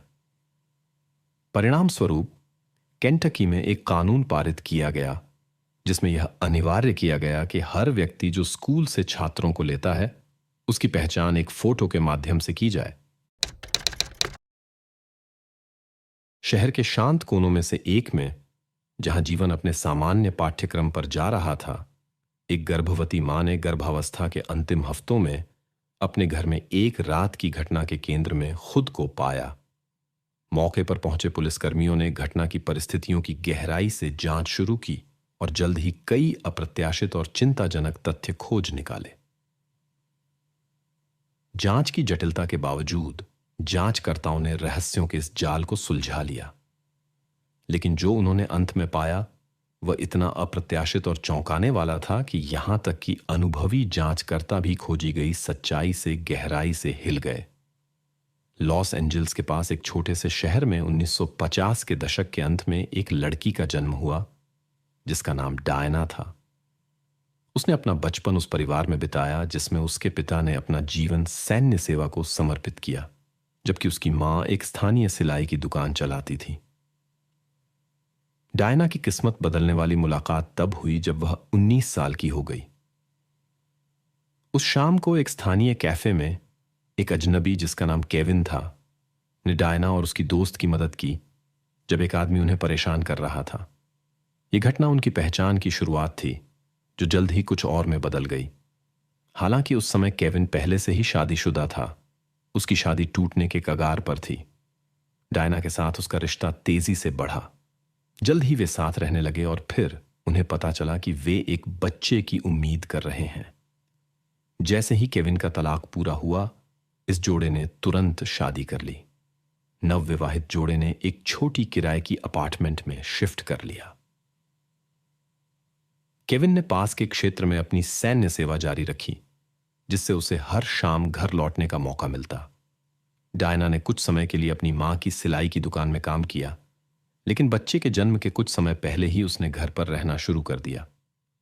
सितंबर 1969 के अंत तक उसकी गर्भावस्था लंबी हो गई थी और हर कोई बच्चे के जन्म का बेसब्री से इंतजार कर रहा था। 30 सितंबर की शाम को यह जोड़ा एक साथ फिल्म देख रहा था, लेकिन यह एक झगड़े में बदल गया। पिछले कुछ महीनों की तनावपूर्ण स्थिति जो बच्चे की उम्मीद से जुड़ी थी, स्पष्ट हो गई थी। स्थिति को और खराब न करने के लिए केविन ने टहलने और पास के रेस्तरां से कुछ खाने का फैसला किया। उसके जाने के लगभग 1 घंटे बाद आपातकालीन सेवाओं को एक कॉल आई। केविन, जो स्पष्ट रूप से घबराया हुआ था, डायना के साथ हुई गंभीर घटना की सूचना दी और तत्काल मदद की मांग की। जो पुलिसकर्मी पास में थे वे सबसे पहले मौके पर पहुंचे। बेडरूम में उन्होंने डायना को गंभीर स्थिति में पाया। थोड़ी देर बाद पहुंचे पैरामेडिक्स, जिन्होंने घायल महिला की जांच की, ने उसकी चोटों की प्रकृति के बारे में अप्रत्याशित निष्कर्ष निकाले। जबकि डॉक्टर डायना की जान बचाने के लिए लड़ रहे थे, पुलिसकर्मियों ने प्रोटोकॉल के अनुसार केविन को घटना की परिस्थितियों को स्पष्ट करने के लिए हिरासत में लिया और घटना की सभी संभावनाओं की जांच की। केविन बुरी तरह हिला हुआ था और वह मुश्किल से समझ पा रहा था कि उसके आसपास क्या हो रहा है। आपातकालीन सेवाओं की चेतावनी के बावजूद उसने एम्बुलेंस में जाने की कोशिश की, लेकिन उसे रोक दिया गया। जब वाहन चला गया तो केविन धीरे धीरे अपनी सुध में आया और जांचकर्ताओं को बताया कि उस रात क्या हुआ था। उसने कहा कि अपनी पत्नी से झगड़ा करने के बाद उसने ताजा हवा लेने और फास्ट फूड रेस्तरां से कुछ खाने का फैसला किया। जब वह अपार्टमेंट से बाहर निकला तो उसने देखा कि उसने चाबियां भूल गई हैं, लेकिन उसने वापस न जाने का फैसला किया और दरवाजा बंद कर दिया। अपने घर के पास उसने एक वैन को खुली पीछे की दरवाजे के साथ और उसके पास एक काले आदमी को देखा, जो उसे इस देर रात लगभग 2 बजे असामान्य लगा। जब वह अपने सामान्य फास्ट फूड रेस्तरां पहुंचा तो केविन ने देखा कि वहां एक लंबी कतार थी, इसलिए वह उसी श्रृंखला के पास के एक अन्य रेस्तरां में चला गया। वहां उसने कुछ बर्गर खरीदे और वापस चला गया। पूरा सफर लगभग 40 मिनट तक चला। जब वह घर पहुंचा तो उसने देखा कि मुख्य दरवाजा खुला हुआ था। जब वह अंदर गया तो केविन ने कुछ अजीब आवाजें सुनी जो खर्राटों की तरह लग रही थीं। बेडरूम में उसने डायना को चिंताजनक हालत में देखा और तुरंत आपातकालीन सेवाओं को बुलाया। उसकी कहानी के कुछ विवरणों ने जांचकर्ताओं की रुचि जगाई। सबसे पहले रात के बीच में कुछ खाने के लिए बाहर जाना असामान्य लग रहा था। दूसरा, यात्रा की अवधि लगभग 40 मिनट बढ़ी हुई प्रतीत हुई, भले ही उसने 2 नजदीकी रेस्तरां का दौरा किया हो। फिर भी अधिकारियों ने खाने के बैग की जांच की, जो अभी भी गर्म था, और रसीद पर रेस्तरां का पता और खरीदारी का समय दिखाया, जिससे केविन का बयान सत्यापित हो गया। आखिरकार उन्होंने उसे अस्पताल जाने की अनुमति दी, लेकिन उससे पहले रक्त का नमूना देने के लिए कहा। उन वर्षों में डीएनए परीक्षणों का उपयोग नहीं किया गया था, फिर भी विशेषमा स्थल पर विभिन्न निशानों की तुलना कर सकते थे। अस्पताल में डॉक्टरों ने पाया कि डायना की चोट गोली से नहीं हुई थी। संभवतः एक छोटा लेकिन भारी वस्तु का उपयोग किया गया था। महिला बेहोश हो गई और डॉक्टरों ने कई घंटों तक उसकी और उसके अजन्मे बच्चे की जान बचाने के लिए संघर्ष किया। डायना की हालत स्थिर हो जाने के बाद एक सर्जरी की तैयारी की गई। इस बीच जांचकर्ताओं ने एक अतिरिक्त जांच का अनुरोध किया। मानक प्रक्रिया के अलावा जिस स्थिति में डायना मिली उसमें कुछ संदेह पैदा हुआ। जल्द ही विशेषज्ञों ने जैविक निशानों की उपस्थिति की पुष्टि की। हालांकि कुछ कठिनाइयां थीं। सबसे पहले केविन ने बताया कि झगड़े से पहले उसने और डायना ने अंतरंग क्षण साझा किए थे। दूसरा, डीएनए विश्लेषण की कमी ने उपलब्ध सबूतों का उपयोग करने की संभावनाओं को सीमित कर दिया। केविन और डायना के परिवार और दोस्तों की गवाही लेने के बाद पुलिस ने धीरे धीरे एक और तस्वीर बनाई। उनके रिश्ते को आसपास के लोग एक आदर्श उदाहरण के रूप में मानते थे, जिसमें कोई बड़ी समस्या नहीं थी। दोनों पति पत्नी बच्चे के जन्म के बाद अपने भविष्य की योजना बना रहे थे। हालांकि कुछ महीनों के लिए एक खास पड़ोसी के बारे में गपशप हो रही थी, जिसने युवा महिला पर अपनी नजर रखी थी। डायना धीरे धीरे होश में आ गई। जब उसने पहली बार अपनी आंखें खोलीं, तो वह पूरी तरह से खोई हुई महसूस कर रही थी और उसकी मां उसके बगल में बैठी हुई थी। उसके अजन्मे बच्चे की स्थिति और उसकी अपनी स्थिति को देखकर वह पूरी तरह से टूट गई थी। केवल धीरे धीरे उसे उस भयानक रात के विवरण याद आए, जब उसने महसूस किया कि बेडरूम में कोई अन्य व्यक्ति था। उसने केवल अजीब आवाजें सुनी और दरवाजे से निकलने की कोशिश की। अजनबी ने उसे पकड़ लिया और बिस्तर पर पटक दिया, जिससे उसके सिर पर एक प्रहार हुआ। डायना ने बताया कि वह तुरंत होश खो बैठी और आगे की कोई घटना याद नहीं थी। अस्पताल में जब वह पूरी तरह होश में आई, डायना ने अधिकारियों से कहा कि उसने उस आदमी को कभी नहीं देखा था जिसने उसे पर हमला किया। हालांकि जैसे ही वह ठीक हो रही थी, उसे यकीन हो गया कि वह उसके पड़ोसी द्वारा पीछा की जा रही थी। इस समय तक उस आदमी ने अचानक शहर छोड़ दिया था और उसके ठिकाने के बारे में किसी को कोई जानकारी नहीं थी। अंततः डॉक्टरों ने उसकी और उसके बच्चे की जान बचा ली, लेकिन घटना के आघात ने उसके दिल पर गहरा निशान छोड़ दिया। उसे डर था कि कोई उसकी मदद करने नहीं आएगा और वह फिर से हमला करने के डर में जीने लगी। केविन और डायना उस इलाके को छोड़कर शहर के एक अलग हिस्से में शिफ्ट हो गए। सालों बाद डायना ने आत्मविश्वास हासिल किया, लेकिन उस रात की घटनाओं की यादें उसे हमेशा के लिए सताती रहीं। अंततः पुलिस ने उस मामले को बंद कर दिया और पड़ोसी को कभी नहीं पकड़ा गया। लेकिन डायना के लिए यह घटना जीवन भर का दर्द बनकर रह गई। 7 दिन बाद डायना के साथ घटना के डॉक्टरों ने अचानक उनके परिवार को सूचित किया कि वह होश में आ गई हैं। हालांकि उनकी हालत जटिल थी। डायना बोल नहीं सकती थी और उनके अनुसार उनकी चेतना एक बच्चे के स्तर पर थी। उन्हें ठीक होने के लिए एक लंबा रास्ता तय करना था। उसी समय ऑस्टिन में एक नई परेशान करने वाली घटना घटी। एक 24 वर्षीय महिला के अपार्टमेंट में एक ब्रेक इन के संकेत मिले और वह एक असुविधाजनक घटना की शिकार हो गई। पुलिस को जांच में फिर से चुनौतियों का सामना करना पड़ा। डायना डॉक्टरों की निगरानी में थी। उनकी चेतना धीरे धीरे साफ हो रही थी, लेकिन याददाश्त लगभग पूरी तरह से गायब हो गई थी। वह अपने परिवार के सदस्यों को भी पहचान नहीं पा रही थी। डॉक्टरों ने परिवार को चेतावनी दी कि चीजों को जल्दी न करें और याददाश्त को धीरे धीरे ठीक होने का समय दें। जब डायना की स्थिति स्थिर हो गई तो उन्हें छुट्टी दे दी गई। क्योंकि केविन को काम पर जाना था, परिवार डायना के माता पिता के पास चला गया, जो 24 घंटे उनकी देखभाल कर सकते थे। 2 हफ्ते बाद एक नए घटना ने शहर को हिला दिया, जिसका शिकार नाबालिग था।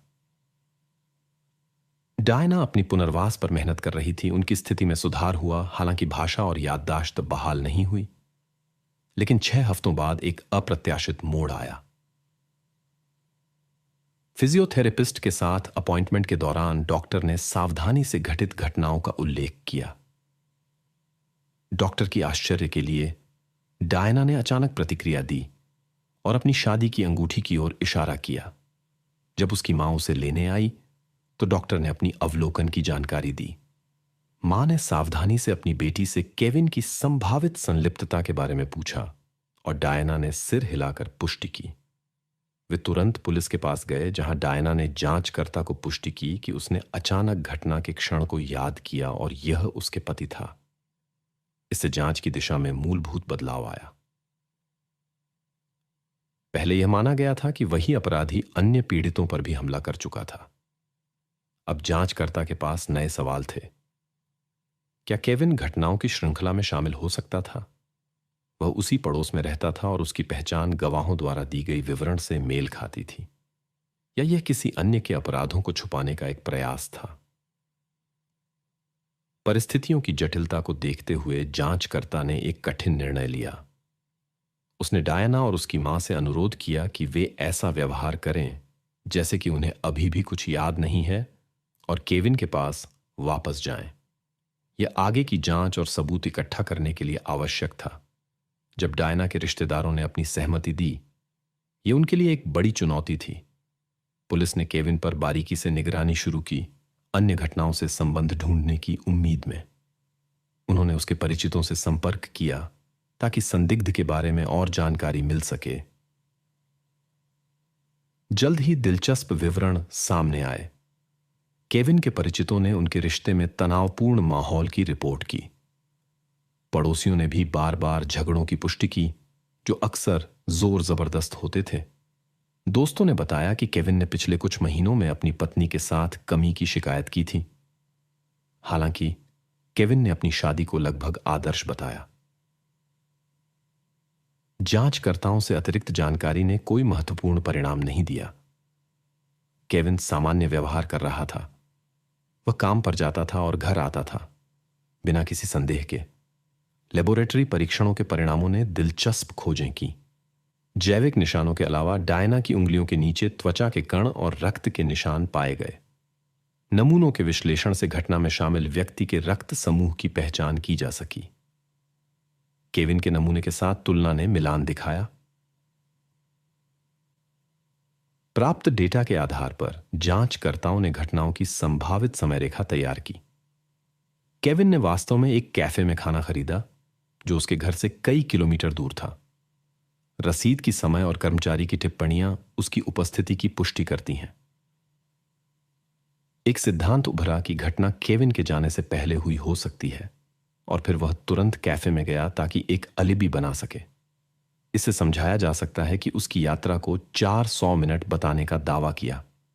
वह घटना का समय जोड़कर इसे बढ़ा सकता था। जहां तक प्रेरणा की बात है, जांचकर्ताओं ने अनुमान लगाया कि डायना द्वारा नजदीकी को नकारना कारण हो सकता है। केविन ने घटना से ठीक पहले नजदीकी होने का दावा किया, लेकिन दोस्तों से कमी की शिकायत की। इसके बाद जांचकर्ताओं ने डायना से फिर से बात की और उसने पुष्टि की कि वह हमले के क्षण को स्पष्ट रूप से याद करती है। बातचीत के दौरान उसकी मां ने कहा कि वे अब ऐसा नहीं कर सकती कि जैसे कुछ हुआ ही नहीं है, और केविन के साथ एक छत के नीचे रहना। केविन को उसके स्टोर में गिरफ्तार किया गया ताकि डायना के परिवार को खतरे में न डाला जाए। उसने अपनी संलिप्तता से इनकार किया और घटनाओं की अपनी मूल कहानी पर अड़ा रहा। अदालती प्रक्रिया की तैयारी में 10 महीने लगे। इस समय में डायना की स्थिति में सुधार हुआ। उसने बोलना शुरू किया, हालांकि कठिनाई के साथ। कई विशेषज्ञों ने पुष्टि की कि उसकी मानसिक क्षमताएं पर्याप्त रूप से ठीक हो गई हैं और वह अदालत में एक विश्वसनीय गवाह के रूप में पेश हो सकती है।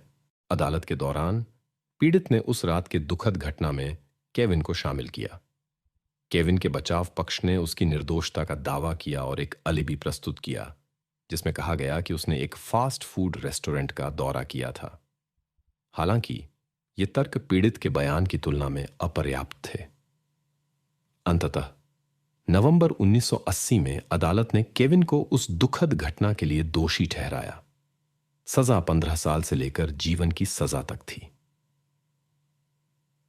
दिलचस्प बात यह है कि जांचकर्ताओं ने नोट किया कि केविन की गिरफ्तारी से पहले उनकी क्षेत्र में 2 समान घटनाएं हुईं, जिनमें पीड़ितों ने जीवित रहने के बाद अपराधी की पहचान नहीं की। अपराधी की पहचान अज्ञात रही। केविन की गिरफ्तारी के बाद ऐसी घटनाएं बंद हो गईं। पहले ये काफी आम थीं, कभी कभी कुछ हफ्तों के अंतराल पर, लेकिन केविन की गिरफ्तारी के बाद वर्षों तक ऐसी कोई समान घटनाएं दर्ज नहीं की गईं। निर्णय के बाद डायना ने तलाक का केस दायर किया। केविन ने उसकी निर्णय पर कोई प्रतिक्रिया नहीं दी। तब से महिला ने अपनी रिकवरी के लिए प्रयास किया, लेकिन त्रासदी के परिणामों ने अपने निशान छोड़े। उसका मस्तिष्क ज्यादातर ठीक हो गया, हालांकि कुछ समस्याएं बनी रहीं। उसने आंशिक रूप से सुनने और देखने की क्षमता खो दी और बोलने में कठिनाई महसूस की। केविन ने अपनी निर्दोषता पर अड़ा रहा, फिर भी उसकी जेल में रहने की स्थिति तनावपूर्ण थी। अन्य कैदी उसकी मामले की विशेषताओं के कारण उसे अक्सर शत्रुतापूर्ण तरीके से व्यवहार करते थे और केविन नियमित रूप से मेडिकल ब्लॉक में जाता था। जैसे ही केस की समीक्षा के लिए आवेदन करने का मौका मिला, उसने तुरंत इसका उपयोग किया। केविन की याचिका को कई बार कमीशन ने खारिज कर दिया और अगले कुछ वर्षों में उसे 3 और अस्वीकृतियां मिलीं। अस्वीकृतियों का मुख्य कारण उसकी अपनी गलती को स्वीकार करने की अनिच्छा था, जिसे हुए घटनाओं की समझ की कमी के रूप में देखा गया।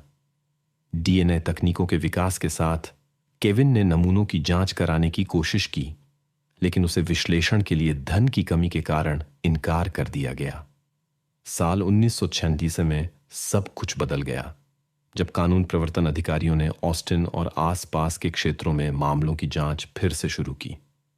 प्रयोगशाला में रखे गए जैविक नमूनों ने जांचकर्ताओं को न केवल इन मामलों को आपस में जोड़ने में मदद की, बल्कि अपराधी की पहचान करने में भी मदद की। केविन अब भी मुख्य संदिग्ध था। हालांकि विश्लेषण के परिणामों ने एक अप्रत्याशित समाचार लाया। सभी नमूने गेरार्ड पार्कर के थे, जिसे उसी साल केविन के खिलाफ अनुचित व्यवहार के लिए गिरफ्तार किया गया था। जांचकर्ताओं ने विभिन्न परिस्थितियों के कारण इस मामले को अन्य घटनाओं की श्रृंखला से नहीं जोड़ा। पार्कर ने अपनी सजा पूरी की और डीएनए विश्लेषण परिणाम प्राप्त करने के कुछ दिन बाद रिहा होने वाला था। जांचकर्ताओं ने डियाना के मामले को भी याद किया। हालांकि मामला समाप्त हो गया था, अन्य समान मामलों के साथ एक संबंध मान लिया गया। अब यह स्पष्ट था कि केविन का इन घटनाओं से कोई लेना देना नहीं था। सवाल उसकी पत्नी के मामले में उसकी भागीदारी का बचा था। दिलचस्प बात यह है कि पार्कर ने समान आधार पर सेवा की थी और एक समान वाहन का मालिक था।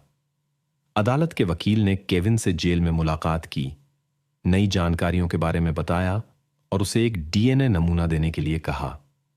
केविन, जो लंबे समय से ऐसा करने की कोशिश कर रहा था, ने सहमति दे दी। जबकि विश्लेषण किया जा रहा था, जांचकर्ता पार्कर की ओर बढ़े। उन्होंने उसे कोई आरोप नहीं लगाया था, लेकिन उससे बातचीत करने का निर्णय लिया, एक स्वीकारोक्ति की उम्मीद में। पार्कर ने घटनाओं की श्रृंखला में अपनी भागीदारी से इनकार किया। जांचकर्ताओं ने डियाना के मामले पर चर्चा की। उन्हें पता था कि पार्कर अपनी सेवा की बहुत सराहना करता था और उससे पूछा कि उसने कैसे अनुमति दी कि किसी और को उसके अपराधों के लिए जिम्मेदार ठहराया जाए। अपराध। जांचकर्ताओं ने पार्कर के साथ बातचीत जारी रखी और उसकी सैन्य ड्यूटी पर जोर दिया। अचानक पार्कर ने स्वीकार किया कि एक निर्दोष व्यक्ति जेल में था।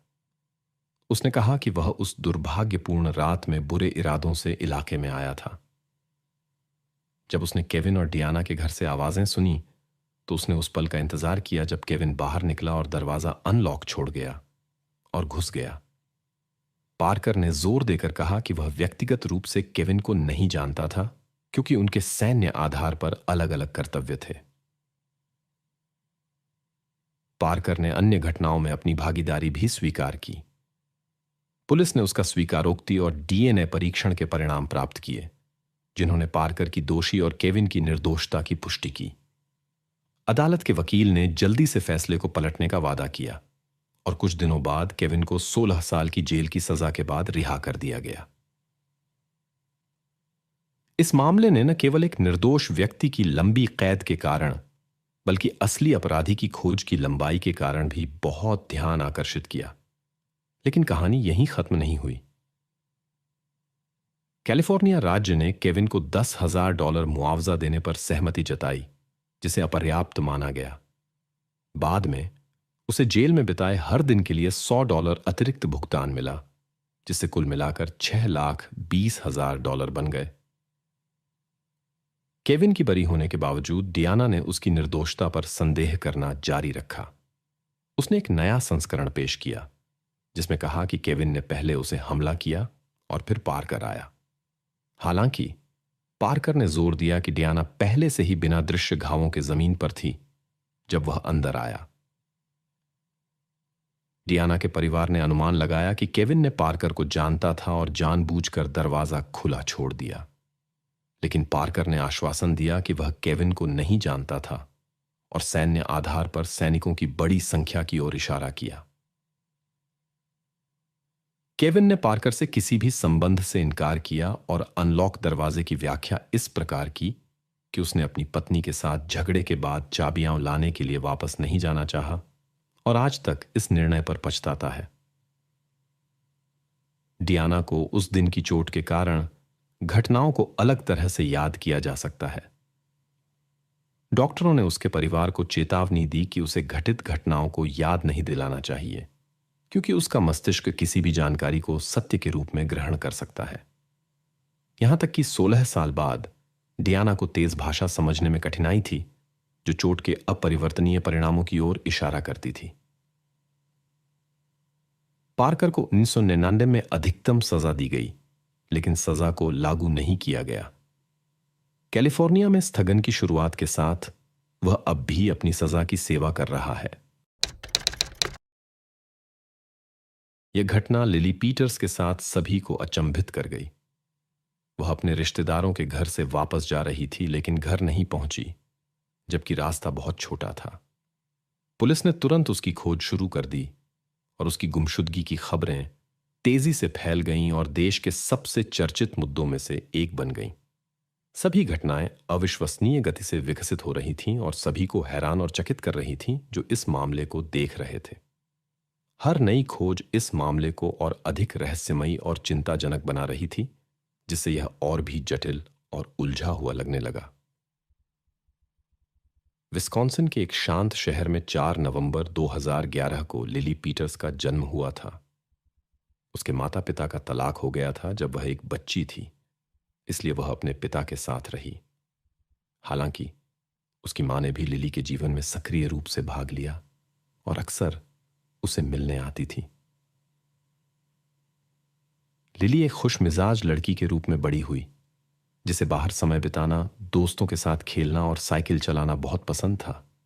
शहर छोटा और सुरक्षित था, इसलिए उसके पिता कभी कभी उसे आसपास की गलियों में साइकिल चलाने की अनुमति दे देते थे। लिली अक्सर अपनी चाची के घर जाया करती थी, जो उसके घर से कुछ 100 मीटर की दूरी पर रहती थी। 24 अप्रैल 2022 को जब लिली 10 साल की थी, उसने अपनी चाची के घर साइकिल से जाने का फैसला किया। दोपहर 3 बजे के करीब वह घर से निकली। कुछ घंटे बीत गए और लिली अभी तक वापस नहीं आई थी, जिससे उसके पिता चिंतित हो गए। उन्होंने अपनी बहन लिली की चाची को फोन किया, लेकिन उसने बताया कि लिली लगभग 1 घंटे पहले ही घर से निकल चुकी थी। उस आदमी को समझ में आ गया कि कुछ गड़बड़ है, क्योंकि उसकी बहन का घर केवल कुछ मिनटों की दूरी पर था और उसने लिली से तुरंत घर वापस आने के लिए कहा था। जब बेटी घर वापस नहीं आई तो पिता ने उसके दोस्तों के माता पिता को फोन करना शुरू कर दिया, इस उम्मीद में कि वह शायद किसी के घर रुक गई हो। लेकिन कोई भी नहीं जानता था कि वह कहां है। फिर उसने रिश्तेदारों और परिचितों से संपर्क किया और सभी ने तुरंत उसकी खोज में शामिल हो गए। उन्होंने लड़की की चाची के घर से रास्ते की तलाश शुरू की और धीरे धीरे खोज क्षेत्र का विस्तार किया। शाम को जब कोई परिणाम नहीं मिला तो पिता ने रात 9 बजे पुलिस को बुलाने का फैसला किया। जांचकर्ताओं ने तुरंत खोज में भाग लिया और स्थानीय आबादी से और अधिक स्वयंसेवकों को शामिल किया। पिता ने एम्बर अलर्ट प्रणाली का उपयोग करने का सुझाव दिया, जो गुमशुदा बच्चों की जानकारी तेजी से फैलाने में मदद करता है। लेकिन जांचकर्ताओं ने कहा कि यह मामला इस प्रणाली को सक्रिय करने के मानदंडों को पूरा नहीं करता है, क्योंकि इसके कोई सबूत नहीं थे कि बच्चा खतरे में है। पिता निराश था, लेकिन उसकी दलीलें पुलिस के फैसले को बदल नहीं सकीं। खोज जारी रही और जल्द ही लड़की की साइकिल एक छोटे पार्क के झाड़ियों में एक पैदल मार्ग के पास पाई गई। इससे यह संदेह गहरा हो गया कि कुछ हुआ है। जांचकर्ता यह विश्लेषण करने लगे कि साइकिल वहां कैसे पहुंची होगी। लड़की के घर और उसकी चाची के बीच का मुख्य मार्ग सड़क के साथ था।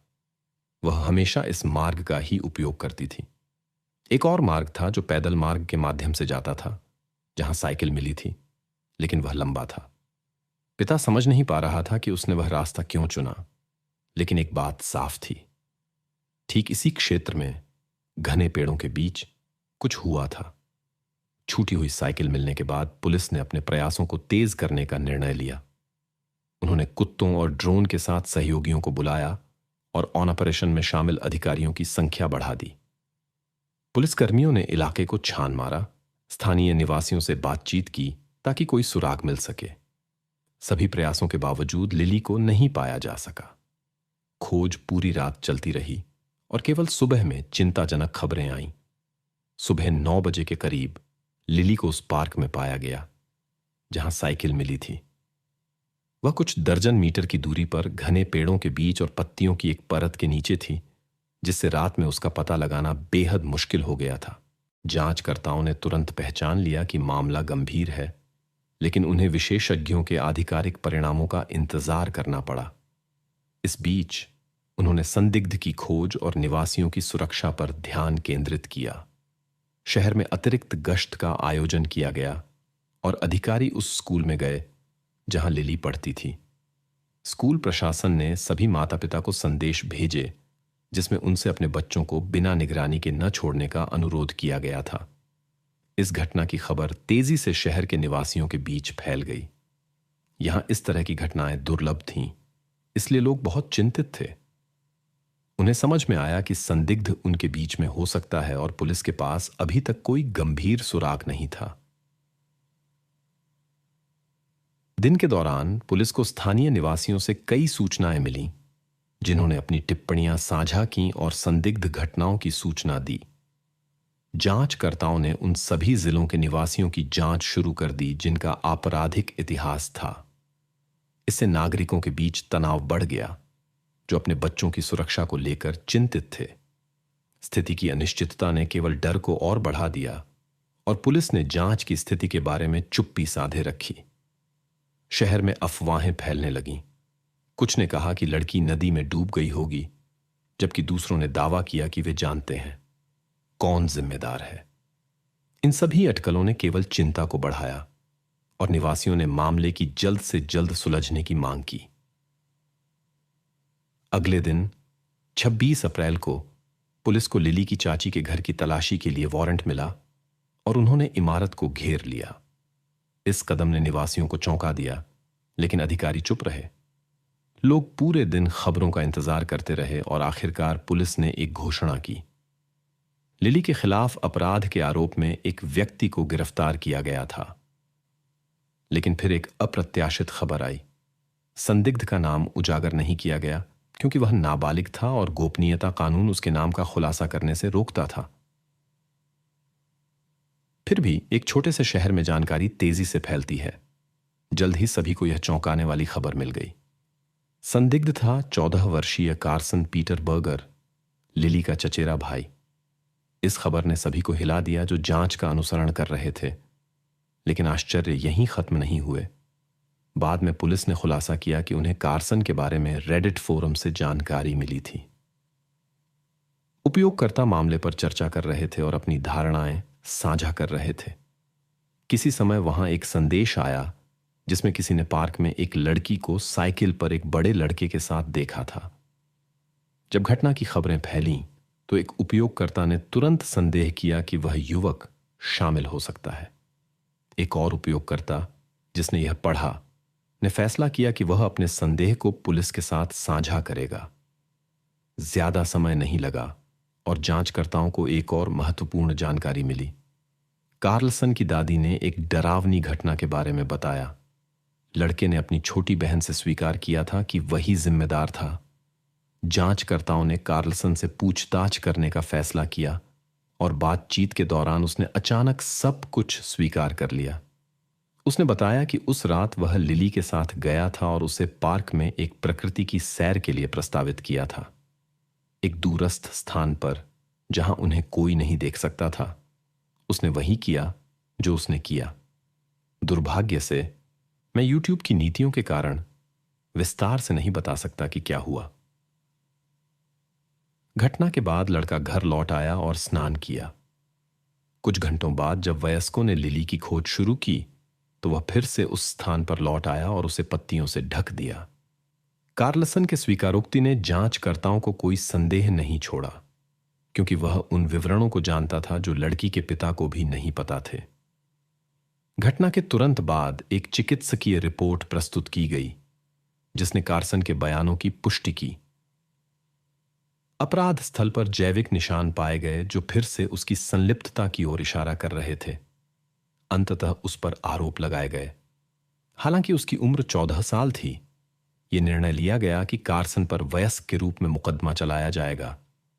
गिरफ्तारी के बाद कार्सन को जज के सामने पेश किया गया जिसने $1 मिलियन की जमानत निर्धारित की। उसके परिवार के पास ऐसे साधन नहीं थे, इसलिए कार्सन हिरासत में रहा। कार्सन की दादी ने इस मामले को किशोर अदालत में स्थानांतरित करने की कोशिश की। उसने जज को एक पत्र लिखा जिसमें उसने दावा किया कि उसका पोता एक अच्छा लड़का है जिसने एक गलती की है, लेकिन उसके प्रयास असफल रहे। लिली के परिवार के लिए यह एक बड़ी त्रासदी थी। उन्होंने अपनी बेटी को खो दिया और आरोप उनके अपने रिश्तेदार के खिलाफ लगाए गए।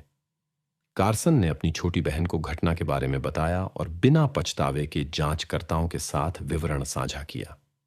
जिस दिन लिली को पाया गया, उसके परिवार ने एक स्मारक समारोह आयोजित किया जिसमें कार्सन भी शामिल हुआ। उसने शोक मनाने वाले रिश्तेदारों को गले लगाया और उन्हें सांत्वना देने की कोशिश की। जहां तक कार्सन के परिवार की बात है, वह अपनी मां और उनके साथी के साथ रहता था, जबकि उसका असली पिता एडम बर्गर एक अन्य शहर में रहता था। कार्सन अपने पिता के बहुत करीब था, लेकिन 2016 में उस व्यक्ति को गिरफ्तार कर लिया गया। कहानी कार्सन और उसके परिवार की जटिलताओं और विरोधाभासों से भरी हुई है। साल 2018 में कार्सन के पिता एडम एक विवादास्पद स्थिति में फंस गए। उनके पास अनुचित व्यक्तिगत सामग्री मिली जिसके कारण एक कानूनी मामला चला। इसके परिणाम स्वरूप एडम ने 3 साल एक सुधार गृह में बिताए और उसके बाद अपने बेटे के पास एक पड़ोसी शहर में बस गए। इस घटना का कार्सन पर गहरा प्रभाव पड़ा। रिश्तेदारों ने देखा कि पहले जो लड़का हमेशा खुश रहता था, वह अब अंतर्मुखी और चिड़चिड़ा हो गया। विशेष रूप से उसकी मां के साथ उसका रिश्ता कठिन हो गया, जिसे वह इस स्थिति के लिए दोषी मानता था, क्योंकि उसने कार्सन के पिता से तलाक ले लिया था। अपनी हिरासत के दौरान एडम ने अपने बेटे के साथ बिना निगरानी के मुलाकातों की अनुमति प्राप्त करने की कोशिश की, लेकिन उन्हें मना कर दिया गया। कार्सन की मां इन मुलाकातों के खिलाफ थी, जिससे उनके रिश्ते में और तनाव पैदा हो गया। इसके बावजूद कार्सन और उनके पिता ने ईमेल और फोन कॉल्स के माध्यम से संपर्क बनाए रखा जब लड़का अपनी दादी के पास था। उनकी दादी के अनुसार ऐसे क्षणों में कार्सन में स्पष्ट रूप से बदलाव देखने को मिलता था। यह ध्यान देने योग्य है कि कार्सन की मां का भी कानून के साथ अपना संघर्ष था। उसे प्रतिबंधित पदार्थों के कब्जे और अपने पूर्व पति के साथ विवाद के कारण जवाबदेह ठहराया गया था। कार्सन के पिता से तलाक के बाद वह एक ऐसे व्यक्ति के साथ रिश्ते में आ गई जिसे वित्तीय धोखाधड़ी के लिए सजा मिली थी। जॉन, जो उसकी मां का नया साथी था, लंबे समय तक उनके घर में रहा और कार्सन के लिए एक सौतेले पिता की भूमिका निभाने लगा। जब यह कहानी सार्वजनिक हुई तो लोगों ने जॉन के सोशल मीडिया पर ध्यान देना शुरू किया। उसकी पोस्ट्स ने कई सवाल उठाए। वहां कुछ ऐसे चित्र थे जो प्रमुख आपराधिक मामलों से जुड़े थे और अपने समकालीनों के बारे में अस्पष्ट चुटकुले थे। कार्सन की कहानी ने न केवल इस घटना के कारण ध्यान आकर्षित किया, बल्कि उसके कठिन परिवेश के कारण भी। उसका मार्गदर्शक जॉन था, जो एक कठिन अतीत वाला आदमी था, जिसने एक बार सोशल मीडिया पर अपने अजीब इच्छाओं के बारे में एक चिंताजनक संदेश छोड़ा था। कार्सन की मां, जो उसकी परवरिश में भी शामिल थी, का भी कानून के साथ संघर्ष था। कार्सन की गिरफ्तारी के कुछ महीने बाद एक ऐसी घटना घटी जिसने सार्वजनिक रूप से बड़ी प्रतिक्रिया उत्पन्न की और जांच प्रक्रिया को खतरे में डाल दिया। मुकदमे की तैयारी के दौरान लड़के के वकील ने एक YouTube वीडियो के बारे में बताया, जिसमें कथित तौर पर मामले की गोपनीय जानकारी शामिल थी। यह पुलिस वार्तालापों की रिकॉर्डिंग्स, आपातकालीन कॉल्स, विभिन्न दस्तावेजों और कानून प्रवर्तन एजेंसियों के वीडियो सामग्री से संबंधित था। वकील ने दावा किया कि इन सामग्रियों का प्रकाशन कानून का उल्लंघन है और इससे मुकदमे पर असर पड़ सकता है। स्थिति और जटिल हो गई, क्योंकि वीडियो को लगभग 1 मिलियन व्यूज मिल चुके थे। गौरतलब है कि वकील ने खुद कहा कि उसे इन डेटा में से कुछ तक पहुंच नहीं थी और वह यह समझाने में असमर्थ था कि यह इंटरनेट पर कैसे पहुंचा। कानूनी दृष्टिकोण से ऐसी सूचना के लीक होने से मुकदमे की प्रक्रिया पर गंभीर प्रभाव पड़ सकता है, यहां तक कि कुछ आरोपों की समीक्षा तक हो सकती है। जज ने इस वीडियो में दिलचस्पी दिखाई। हालांकि समीक्षा में पाया गया कि वकील साधारण ट्रू क्राइम शैली के एक वीडियो की बात कर रहे थे, जिसमें केवल सार्वजनिक स्रोतों से जानकारी थी। सामग्री की समीक्षा के बाद वकील के दावों को निराधार मानकर खारिज कर दिया गया। फिर भी इस घटना ने वकील पर खुद ध्यान आकर्षित किया। सवाल उठने लगे कि कार्सन का परिवार इतने महंगे वकील को कैसे हायर कर पाया, क्योंकि उनकी आधिकारिक आय स्पष्ट रूप से ऐसे खर्चों से मेल नहीं खाती थी। गर्मियों में 2023 में महत्वपूर्ण सुनवाइयां हुई, जो 3 दिनों तक चली। इसमें एक केंद्रीय सवाल पर चर्चा की गई: कार्सन के मामले को किस प्रकार से निपटाया जाना चाहिए, नाबालिगों के मानकों के अनुसार या वयस्कों के। जज को यह निर्णय कुछ महीनों के भीतर लेना है, लेकिन अब तक कोई निर्णय नहीं लिया गया है। कार्सन ने अस्थायी हिरासत से वीडियो लिंक के माध्यम से सत्रों में भाग लिया। पत्रकारों को उसकी उम्र के कारण उसकी छवि स्क्रीन पर दिखाने से मना किया गया था। दिलचस्प बात यह है कि कार्सन के वकील के सेवाओं के लिए भुगतान का स्रोत अज्ञात है, जिससे और भी सवाल उठते हैं। इस निर्णय का परिणाम कार्सन के भविष्य को काफी हद तक प्रभावित कर सकता है। यदि उसका मामला एक विशेष किशोर न्यायालय को सौंप दिया जाता है तो सजा काफी हल्की हो सकती है। ऐसे न्यायालय शायद ही कभी कैद की सजा सुनाते हैं और अक्सर इलाज या पुनर्वास का निर्णय लेते हैं। इस प्रक्रिया में आमतौर पर कई साल लगते हैं, जिसके बाद किशोर समाज में वापस आ जाते हैं। हालांकि अगर कार्सन को वयस्क के रूप में दोषी ठहराया जाता है तो उसे बहुत अधिक सख्त सजा का सामना करना पड़ सकता है, जिसमें उम्र कैद की सजा भी शामिल है। यही लिली के माता पिता की मांग है। मामले की सभी ज्ञात परिस्थितियों को देखते हुए कई लोग मानते हैं कि मामला किशोर न्यायालय को सौंपना गलत निर्णय होगा। जांचकर्ताओं के अनुसार कार्सन की हरकतें पहले से अच्छी तरह से योजना बनाई गई थीं। यह दावा किया जाता है कि उसने न केवल अपनी योजनाओं को अंजाम दिया, बल्कि बाद में इसका गर्व से उल्लेख भी किया।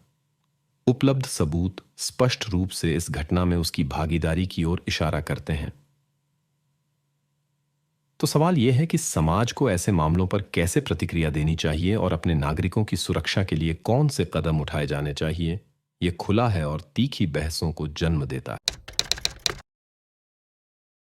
यह केस बहुत ही दर्दनाक है।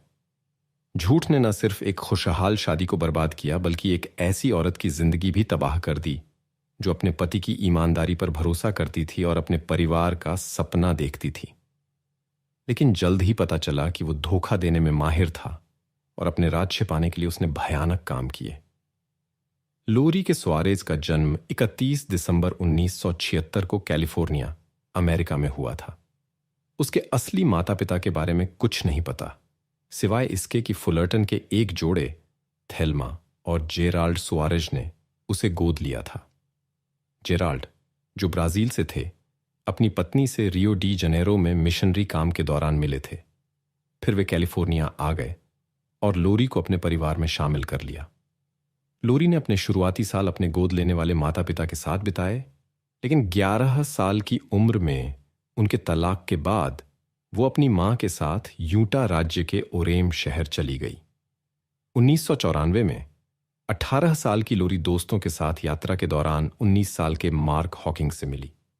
उनकी मुलाकात किस्मत का खेल थी। वे एक दूसरे से जुड़ गए।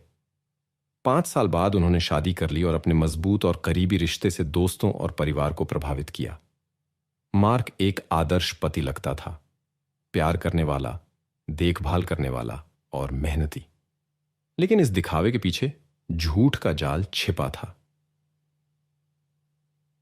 2004 में जब ये दुखद घटनाएं हुईं, लोरी एक महत्वाकांक्षी और मेहनती 27 साल की महिला थी जो मैनेजर की सहायक के रूप में काम करती थी। सहकर्मी उसे एक लक्ष्य उन्मुख, समझदार और दृढ़ व्यक्ति के रूप में वर्णित करते थे। दूसरी ओर मार्क का दावा था कि उसने यूटा विश्वविद्यालय से स्नातक किया है और मेडिकल स्कूल के लिए तैयारी कर रहा है, जो सच्चाई से बहुत दूर था।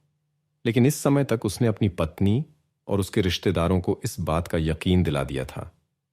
ताकि मार्क अपनी पढ़ाई जारी रख सके, परिवार ने नॉर्थ कैरोलिना जाने की योजना बनाई।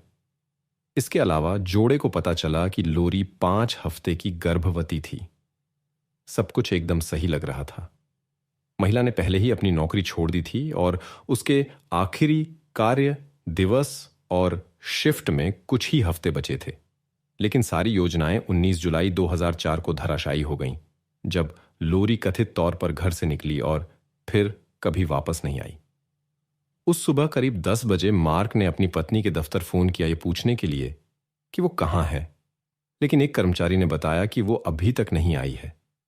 यह अजीब था, क्योंकि लोरी हमेशा बहुत समय की पाबंद थी। मार्क ने लोरी के बॉस को बताया कि उसकी पत्नी सुबह 5:30 बजे के करीब अपनी रोज की तरह पास के पार्क में दौड़ लगाने गई थी, लेकिन घर वापस नहीं आई। उसने अनुमान लगाया कि शायद लोरी सीधे काम पर चली गई हो और कार ले गई हो। बॉस को यह अजीब लगा और उसने मार्क को सलाह दी कि वो पुलिस को बुलाए। मार्क ने सलाह मानी और सुबह 10:07 पर पुलिस को फोन किया। उसने लोरी के दोस्तों को भी फोन किया, यह पता लगाने के लिए कि क्या किसी को पता है वो कहां हो सकती है। लेकिन उस दिन किसी का भी उससे संपर्क नहीं हुआ था। मार्क ने 10:49 पर फिर से पुलिस को फोन किया और बताया कि वो पार्क जाने वाली सड़क पर अपनी पत्नी को ढूंढ रहा था और उसे ड्राइववे में उसकी कार मिली, लेकिन उसमें लोरी का कोई निशान नहीं था। उसने खोज में मदद मांगी, लेकिन पुलिस ने जवाब दिया कि गुमशुदगी की रिपोर्ट दर्ज कराने के लिए कम से कम 24 घंटे इंतजार करना होगा। इस बीच लोरी के परिवार, दोस्तों और सहकर्मियों ने मार्क की खोज में मदद करने का फैसला किया। कुछ रिश्तेदार तो देश के दूसरे हिस्सों से भी आए, लेकिन दुर्भाग्य से खोज में कोई प्रगति नहीं हुई। 20 जुलाई को पुलिस लोरी के परिवार द्वारा शुरू की गई खोज में शामिल हो गई। उन्होंने एक प्रेस कॉन्फ्रेंस की और जनता से अपील की कि वे गर्भवती महिला की खोज में मदद करें। शहर में उसकी तस्वीर और संपर्क नंबरों वाले सैकड़ों पोस्टर लगाए गए और मीडिया ने इस मामले की व्यापक कवरेज की, जिससे 1000 से ज्यादा स्वयंसेवक आकर्षित हुए। सभी प्रयासों के बावजूद लोरी का कोई सुराग नहीं मिल सका। मार्क, उसका पति, कैमरों के सामने अपनी उपस्थिति के दौरान बेहद चिंतित दिखाई दे रहा था। उसी दिन सुबह सुबह पुलिस को एक होटल के पास उसके अजीब व्यवहार की सूचना मिली। मार्क सिर्फ सैंडल पहने हुए था और इतना उत्तेजित था कि उसे यूटा विश्वविद्यालय के मनोचिकित्सा विभाग में भर्ती कराना पड़ा। परिवार को जानने वाले लोगों का मानना था कि उसकी गर्भवती पत्नी के गायब होने से उसे भावनात्मक आघात लगा होगा। उन्हें लोरी के गायब होने में उस पर शक करने का कोई कारण नजर नहीं आया। फिर भी पुलिस की राय अलग थी और उन्होंने शुरू से ही मार्क पर उसके गायब होने का शक किया। बड़े पैमाने पर चल रही खोज के दौरान मीडिया में दिखाई जा रही उसकी चिंता का ढोंग धीरे धीरे टूटने लगा। मार्क ने अपनी पत्नी समेत सबको अपनी पढ़ाई के बारे में धोखा दिया। उसने लोरी और उसके परिवार को बताया कि उसने यूटा यूनिवर्सिटी से साइकोलॉजी में टॉप किया है और नॉर्थ कैरोलिना में मेडिकल की पढ़ाई शुरू कर दी है, इसीलिए वे शिफ्ट होने की सोच रहे थे। लेकिन मार्क के पिता डगलस हैकिंग सच्चाई जानते थे जो दूसरों को नहीं पता था। 22 जुलाई को उन्होंने ये जानकारी मीडिया को दी। पता चला कि उनके बेटे ने कभी बैचलर डिग्री नहीं ली और 2002 में पढ़ाई छोड़ दी थी। हालांकि वो ऐसा दिखावा करता रहा कि वो क्लासेस अटेंड कर रहा है, पढ़ रहा है और असाइनमेंट्स कर रहा है। मार्क देश भर में घूमता रहा और ऐसा दिखावा करता रहा जैसे वो अलग अलग मेडिकल स्कूल्स में इंटरव्यू दे रहा हो। डगलस ने कहा कि किसी भी मेडिकल स्कूल ने उनके बेटे को एडमिशन नहीं दिया था और ये सब एक सोची समझी धोखाधड़ी थी। मार्क ने पढ़ाई में अच्छा करने के दबाव की वजह से झूठ बोला क्योंकि उसका पूरा परिवार मेडिकल फील्ड में था। पिता बच्चों के डॉक्टर थे, मां नर्स थीं और उसके भाइयों ने साइंस में अच्छा किया था। लोरी का परिवार मार्क के धोखे से हैरान था, लेकिन उन्होंने लोरी की तलाश नहीं छोड़ी। जो लोग खोज में शामिल थे उनमें से कई सोचते थे कि अगर वो अपनी पढ़ाई के बारे में झूठ बोल सकता है तो वो लोरी के बारे में भी झूठ बोल सकता है। लेकिन कुछ लोगों का मानना था कि पढ़ाई के बारे में झूठ बोलने से वो लोरी के गायब होने का दोषी नहीं ठहरता। जब मार्क से इस बारे में पूछा गया तो उसने किसी भी तरह की शामिलगी से इनकार किया। फिर भी पुलिस का मानना कुछ और था। शुरू से ही मार्क को संदिग्ध माना जा रहा था क्योंकि उसके खिलाफ सबूत इकट्ठे हो रहे थे। पुलिस को यकीन था कि यह पहले दर्जे का अपराध था। जब पुलिस ने उनके घर की तलाशी ली तो कई सबूत मिले। एक खराब गद्दा जिसके स्प्रिंग्स दिख रहे थे, एक नए गद्दे की रसीद, बिस्तर के कपड़े, रसोई के बर्तनों पर अजीब गहरे लाल धब्बे, बेडरूम की साइड टेबल में कालीन के टुकड़े, कपड़े और लोरी का एक कथित खत जो गेस्ट रूम में मिला था। पुलिस को जो बात सबसे ज्यादा चौंकाने वाली लगी वो ये थी कि जिस सुबह लोरी गायब हुई, जब मार्क ने दावा किया कि उसने पार्क में खोजा और फिर पुलिस को बुलाया, वो असल में एक नया गद्दा खरीदने में व्यस्त था। इसके अलावा लोरी की कार का ड्राइवर सीट जो पार्क के पास मिली थी, करीब 180 सेंटीमीटर लंबे व्यक्ति के हिसाब से सेट था, जबकि लोरी सिर्फ 150 सेंटीमीटर लंबी थी। घर में लोरी की कार की चाबियां मिलीं, जिससे सवाल उठे, अगर वो सच में पार्क में एक्सरसाइज करने गई थी तो चाबियां घर पर क्यों रह गईं? अलग अलग जगहों पर मिले कई सबूतों में एक कटा हुआ गद्दा भी था जो बेडरूम के बिस्तर से मेल खाता था और जो यूटा यूनिवर्सिटी अस्पताल के पास के कूड़ेदान में मिला था। गहरे बालों की एक लट भी एक कूड़ेदान में मिली जो अस्पताल के बगल में एक पेट्रोल पंप के पास था। मार्क और लोरी की दोनों कारों से कई सामान जब्त किए गए और अस्पताल, पार्क के पास की चर्च और 24 घंटे खुले स्टोर के सीसीटीवी फुटेज ने केस में नए मोड़ जोड़े। सबूतों के इकट्ठा होने के साथ मार्क पर शक और गहरा होता गया और यह साफ होता गया कि लोरी को जिंदा पाने के चांस हर दिन के साथ कम होते जा रहे थे। लोरी के गायब होने के कुछ ही दिनों में पुलिस ने कई सबूत इकट्ठे कर लिए जो इशारा करते थे कि मार्क ने 19 जुलाई की सुबह जल्दी उनके घर में यह अपराध किया होगा और कुछ घंटों बाद किसी अनजान जगह पर सबूत मिटा दिए होंगे। जांचकर्ताओं का शक 25 जुलाई 2004 को सही साबित हुआ, जब मार्क के भाइयों स्कॉट और लांस ने बताया कि उसने उनके सामने अपना गुनाह कबूल कर लिया है। एक दिन पहले 24 जुलाई को वे उससे मिलने मनोचिकित्सा अस्पताल गए थे, जहां वो भर्ती था, और उससे मिन्नत की कि वो बताए कि लोरी के साथ क्या हुआ। उन्होंने उसे सोचने का वक्त दिया, और जब वे शाम को वापस आए तो उसने अपनी शामिलगी मान ली। घटना की सटीक जानकारी अज्ञात रही, लेकिन यह पता चला कि शुक्रवार 16 जुलाई को जब लोरी काम पर थी, उसने नॉर्थ कैरोलिना के मेडिकल स्कूल को फोन किया फाइनेंशियल एड के बारे में पूछने के लिए, और उसे पता चला कि उसका पति वहां एनरोल नहीं था। सहकर्मियों ने देखा कि इस कॉल के बाद लोरी परेशान थी और रो रही थी। वो जल्दी काम छोड़कर घर चली गई, शायद मार्क से बात करने के लिए।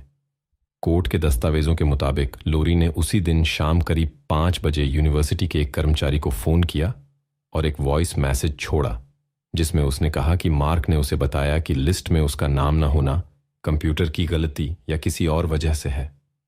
ऐसा लगता है कि उसने उस पर विश्वास कर लिया, क्योंकि उसी शाम वे दोनों उसके बॉस के फार्म हाउस पर एक पार्टी में गए और लग रहा था कि वे अच्छा समय बिता रहे हैं। मार्क ने अपनी पत्नी समेत सबको अपनी पढ़ाई के बारे में धोखा दिया। उसने लोरी और उसके परिवार को बताया कि उसने यूटा यूनिवर्सिटी से साइकोलॉजी में टॉप किया है और नॉर्थ कैरोलिना में मेडिकल की पढ़ाई शुरू कर दी है, इसीलिए वे शिफ्ट होने की सोच रहे थे। लेकिन मार्क के पिता डगलस हैकिंग सच्चाई जानते थे, जो दूसरों को नहीं पता था। 22 जुलाई को उन्होंने ये जानकारी मीडिया को दी।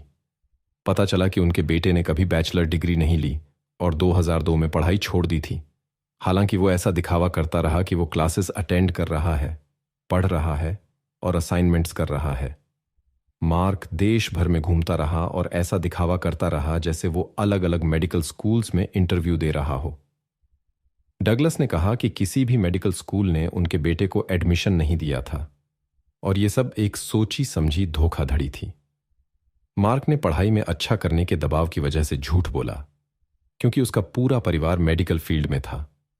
पिता बच्चों के डॉक्टर थे, मां नर्स थीं और उसके भाइयों ने साइंस में अच्छा किया था। लोरी का परिवार मार्क के धोखे से हैरान था, लेकिन उन्होंने लोरी की तलाश नहीं छोड़ी। जो लोग खोज में शामिल थे, उनमें से कई सोचते थे कि अगर वो अपनी पढ़ाई के बारे में झूठ बोल सकता है, तो वो लोरी के बारे में भी झूठ बोल सकता है। लेकिन कुछ लोगों का मानना था कि पढ़ाई के बारे में झूठ बोलने से वो लोरी के गायब होने का दोषी नहीं ठहरता। जब मार्क से इस बारे में पूछा गया, तो उसने किसी भी तरह की शामिलगी से इनकार किया। फिर भी पुलिस का मानना कुछ और था। शुरू से ही मार्क को संदिग्ध माना जा रहा था, क्योंकि उसके खिलाफ सबूत इकट्ठे हो रहे थे। पुलिस को यकीन था कि यह पहले दर्जे का अपराध था। जब पुलिस ने उनके घर की तलाशी ली तो कई सबूत मिले। एक खराब गद्दा जिसके स्प्रिंग्स दिख रहे थे, एक नए गद्दे की रसीद, बिस्तर के कपड़े, रसोई के बर्तनों पर अजीब गहरे लाल धब्बे, बेडरूम की साइड टेबल में कालीन के टुकड़े, कपड़े और लोरी का एक कथित खत जो गेस्ट रूम में मिला था। पुलिस को जो बात सबसे ज्यादा चौंकाने वाली लगी वो ये थी कि जिस सुबह लोरी गायब हुई, जब मार्क ने दावा किया कि उसने पार्क में खोजा और फिर पुलिस को बुलाया, वो असल में एक नया गद्दा खरीदने में व्यस्त था। इसके अलावा लोरी की कार का ड्राइवर सीट जो पार्क के पास मिली थी, करीब 130 सेंटीमीटर लंबे व्यक्ति के हिसाब से सेट था, जबकि लोरी सिर्फ 150 सेंटीमीटर लंबी थी। घर में लोरी की कार की चाबियां मिलीं, जिससे सवाल उठे, अगर वो सच में पार्क में एक्सरसाइज करने गई थी तो चाबियां घर पर क्यों रह गईं? अलग अलग जगहों पर मिले कई सबूतों में एक कटा हुआ गद्दा भी था जो बेडरूम के बिस्तर से मेल खाता था और जो यूटा यूनिवर्सिटी अस्पताल के पास के कूड़ेदान में मिला था। गहरे बालों की एक लट भी एक कूड़ेदान में मिली जो अस्पताल के बगल में एक पेट्रोल पंप के पास था। मार्क और लोरी की दोनों कारों से कई सामान जब्त किए गए और अस्पताल, पार्क के पास की चर्च और 24 घंटे खुले स्टोर के सीसीटीवी फुटेज ने केस में नए मोड़ जोड़े। सबूतों के इकट्ठा होने के साथ मार्क पर शक और गहरा होता गया और यह साफ होता गया कि लोरी को जिंदा पाने के चांस हर दिन के साथ कम होते जा रहे थे। लोरी के गायब होने के कुछ ही दिनों में पुलिस ने कई सबूत इकट्ठे कर लिए जो इशारा करते थे कि मार्क ने 19 जुलाई की सुबह जल्दी उनके घर में यह अपराध किया होगा और कुछ घंटों बाद किसी अनजान जगह पर सबूत मिटा दिए होंगे। जांचकर्ताओं का शक 25 जुलाई 2004 को सही साबित हुआ जब मार्क के भाइयों स्कॉट और लांस ने बताया कि उसने उनके सामने अपना गुनाह कबूल कर लिया है। एक दिन पहले 24 जुलाई को वे उससे मिलने मनोचिकित्सा अस्पताल गए थे जहां वो भर्ती था और उससे मिन्नत की कि वो बताए कि लोरी के साथ क्या हुआ। उन्होंने उसे सोचने का वक्त दिया और जब वे शाम को वापस आए तो उसने अपनी शामिलगी मान ली। घटना की सटीक जानकारी अज्ञात रही, लेकिन यह पता चला कि शुक्रवार 16 जुलाई को जब लोरी काम पर थी उसने नॉर्थ कैरोलिना के मेडिकल स्कूल को फोन किया फाइनेंशियल एड के बारे में पूछने के लिए और उसे पता चला कि उसका पति वहां एनरोल नहीं था। सहकर्मियों ने देखा कि इस कॉल के बाद लोरी परेशान थी और रो रही थी। वो जल्दी काम छोड़कर घर चली गई, शायद मार्क से बात करने के लिए। कोर्ट के दस्तावेजों के मुताबिक लोरी ने उसी दिन शाम करीब 5 बजे यूनिवर्सिटी के एक कर्मचारी को फोन किया और एक वॉइस मैसेज छोड़ा जिसमें उसने कहा कि मार्क ने उसे बताया कि लिस्ट में उसका नाम न होना कंप्यूटर की गलती या किसी और वजह से है। ऐसा लगता है कि उसने उस पर विश्वास कर लिया क्योंकि उसी शाम वे दोनों उसके बॉस के फार्म हाउस पर एक पार्टी में गए और लग रहा था कि वे अच्छा समय बिता रहे हैं। सच हमेशा सामने आता है और धोखे पर चर्चा रविवार दोपहर को हुई 18 तारीख को जब मार्क ने अपनी पत्नी को बताया कि उसने अपनी पढ़ाई और भविष्य की योजनाओं के बारे में झूठ बोला था। यह लोरी के लिए बड़ा झटका था। इसके बाद लोरी सोने चली गई जबकि मार्क वीडियो गेम खेलने लगा। बाद में उसने आने वाले शिफ्ट के लिए कुछ बक्से पैक करना शुरू किया। दस्तावेजों में लिखा है कि सामान पैक करते समय उसे कथित तौर पर एक हथियार मिला और फिर रात 1 बजे वह बेडरूम में गया जहां लोरी सो रही थी। मार्क ने अपने भाइयों को बताया कि इसके बाद उसने सबूत को कई कचरे के बैग में लपेटा जिसमें गद्दे का खराब हिस्सा भी शामिल था और सुबह 2 बजे सब कुछ एक कूड़ेदान में फेंक दिया। मार्क का अपने भाइयों के सामने चौंकाने वाला इकबाल 2 अगस्त 2004 को उसकी गिरफ्तारी का कारण बना और उसे सॉल्ट लेक काउंटी जेल के मनोचिकित्सा वार्ड में भेज दिया गया। अभियोजकों ने पुष्टि की कि अपराध तब किया गया जब यह पता चला कि मार्क ने अपनी पत्नी से झूठ बोला था। 1 हफ्ते बाद उस पर प्रथम श्रेणी के अपराध और न्याय में बाधा डालने के 3 मामलों का आरोप लगाया गया। शुरू में जमानत $5 लाख तय की गई थी, लेकिन बाद में इसे बढ़ाकर $10 लाख कर दिया गया। उसके इकबाल ने लोरी की लापता व्यक्ति के रूप में खोज को भी समाप्त कर दिया और पुलिस ने काउंटी के कचरा डंप में सबूत खोजना शुरू कर दिया, इस उम्मीद में कि इस मामले के बारे में कुछ जानकारी मिल जाए। हालांकि यह एक कठिन काम साबित हुआ। विशेषज्ञों के सामने एक मुश्किल काम था क्योंकि उन्हें 12 मीटर से अधिक गहराई तक 1000 टन जब्त कचरे में से गुजरना था। खोज में खोजी कुत्तों और 38 स्वयंसेवकों ने भाग लिया जिनमें पुलिस अधिकारी, दमकल कर्मी, सार्वजनिक सुरक्षा सेवा के कर्मचारी और शहरी खोज और बचाव दल के सदस्य शामिल थे। उनमें से हर एक औसतन दिन में 11 घंटे काम करता था, हफ्ते में 4 दिन और विशेष उपकरण की मदद से कठिन काम करता था। अंत में उन्हें कचरे को हाथ से छानना पड़ा। हालांकि सभी प्रतिभागियों का मानना था कि उनके प्रयास उचित थे, उन्हें यकीन नहीं था कि वे सबूत पाएंगे। फिर भी अधिकारियों को विश्वास था कि उनके पास मार्क पर मुकदमा चलाने के पर्याप्त कारण थे जो उसके भाइयों के सामने किए गए इकबाल पर आधारित थे, जिसे अदालत में स्वीकार किए जाने की संभावना थी। विभिन्न भौतिक सबूतों में उनकी कार में रेलिंग पर, बिस्तर के हेडबोर्ड पर और गद्दे पर बरगंडी रंग के धब्बे पाए गए। रसोई में एक उपकरण मिला था जिसका इस्तेमाल कथित तौर पर गद्दे को काटने के लिए किया गया था। पुलिस के पास लोरी का एक पत्र भी था जो शायद उसके गायब होने से 1 दिन पहले लिखा गया था।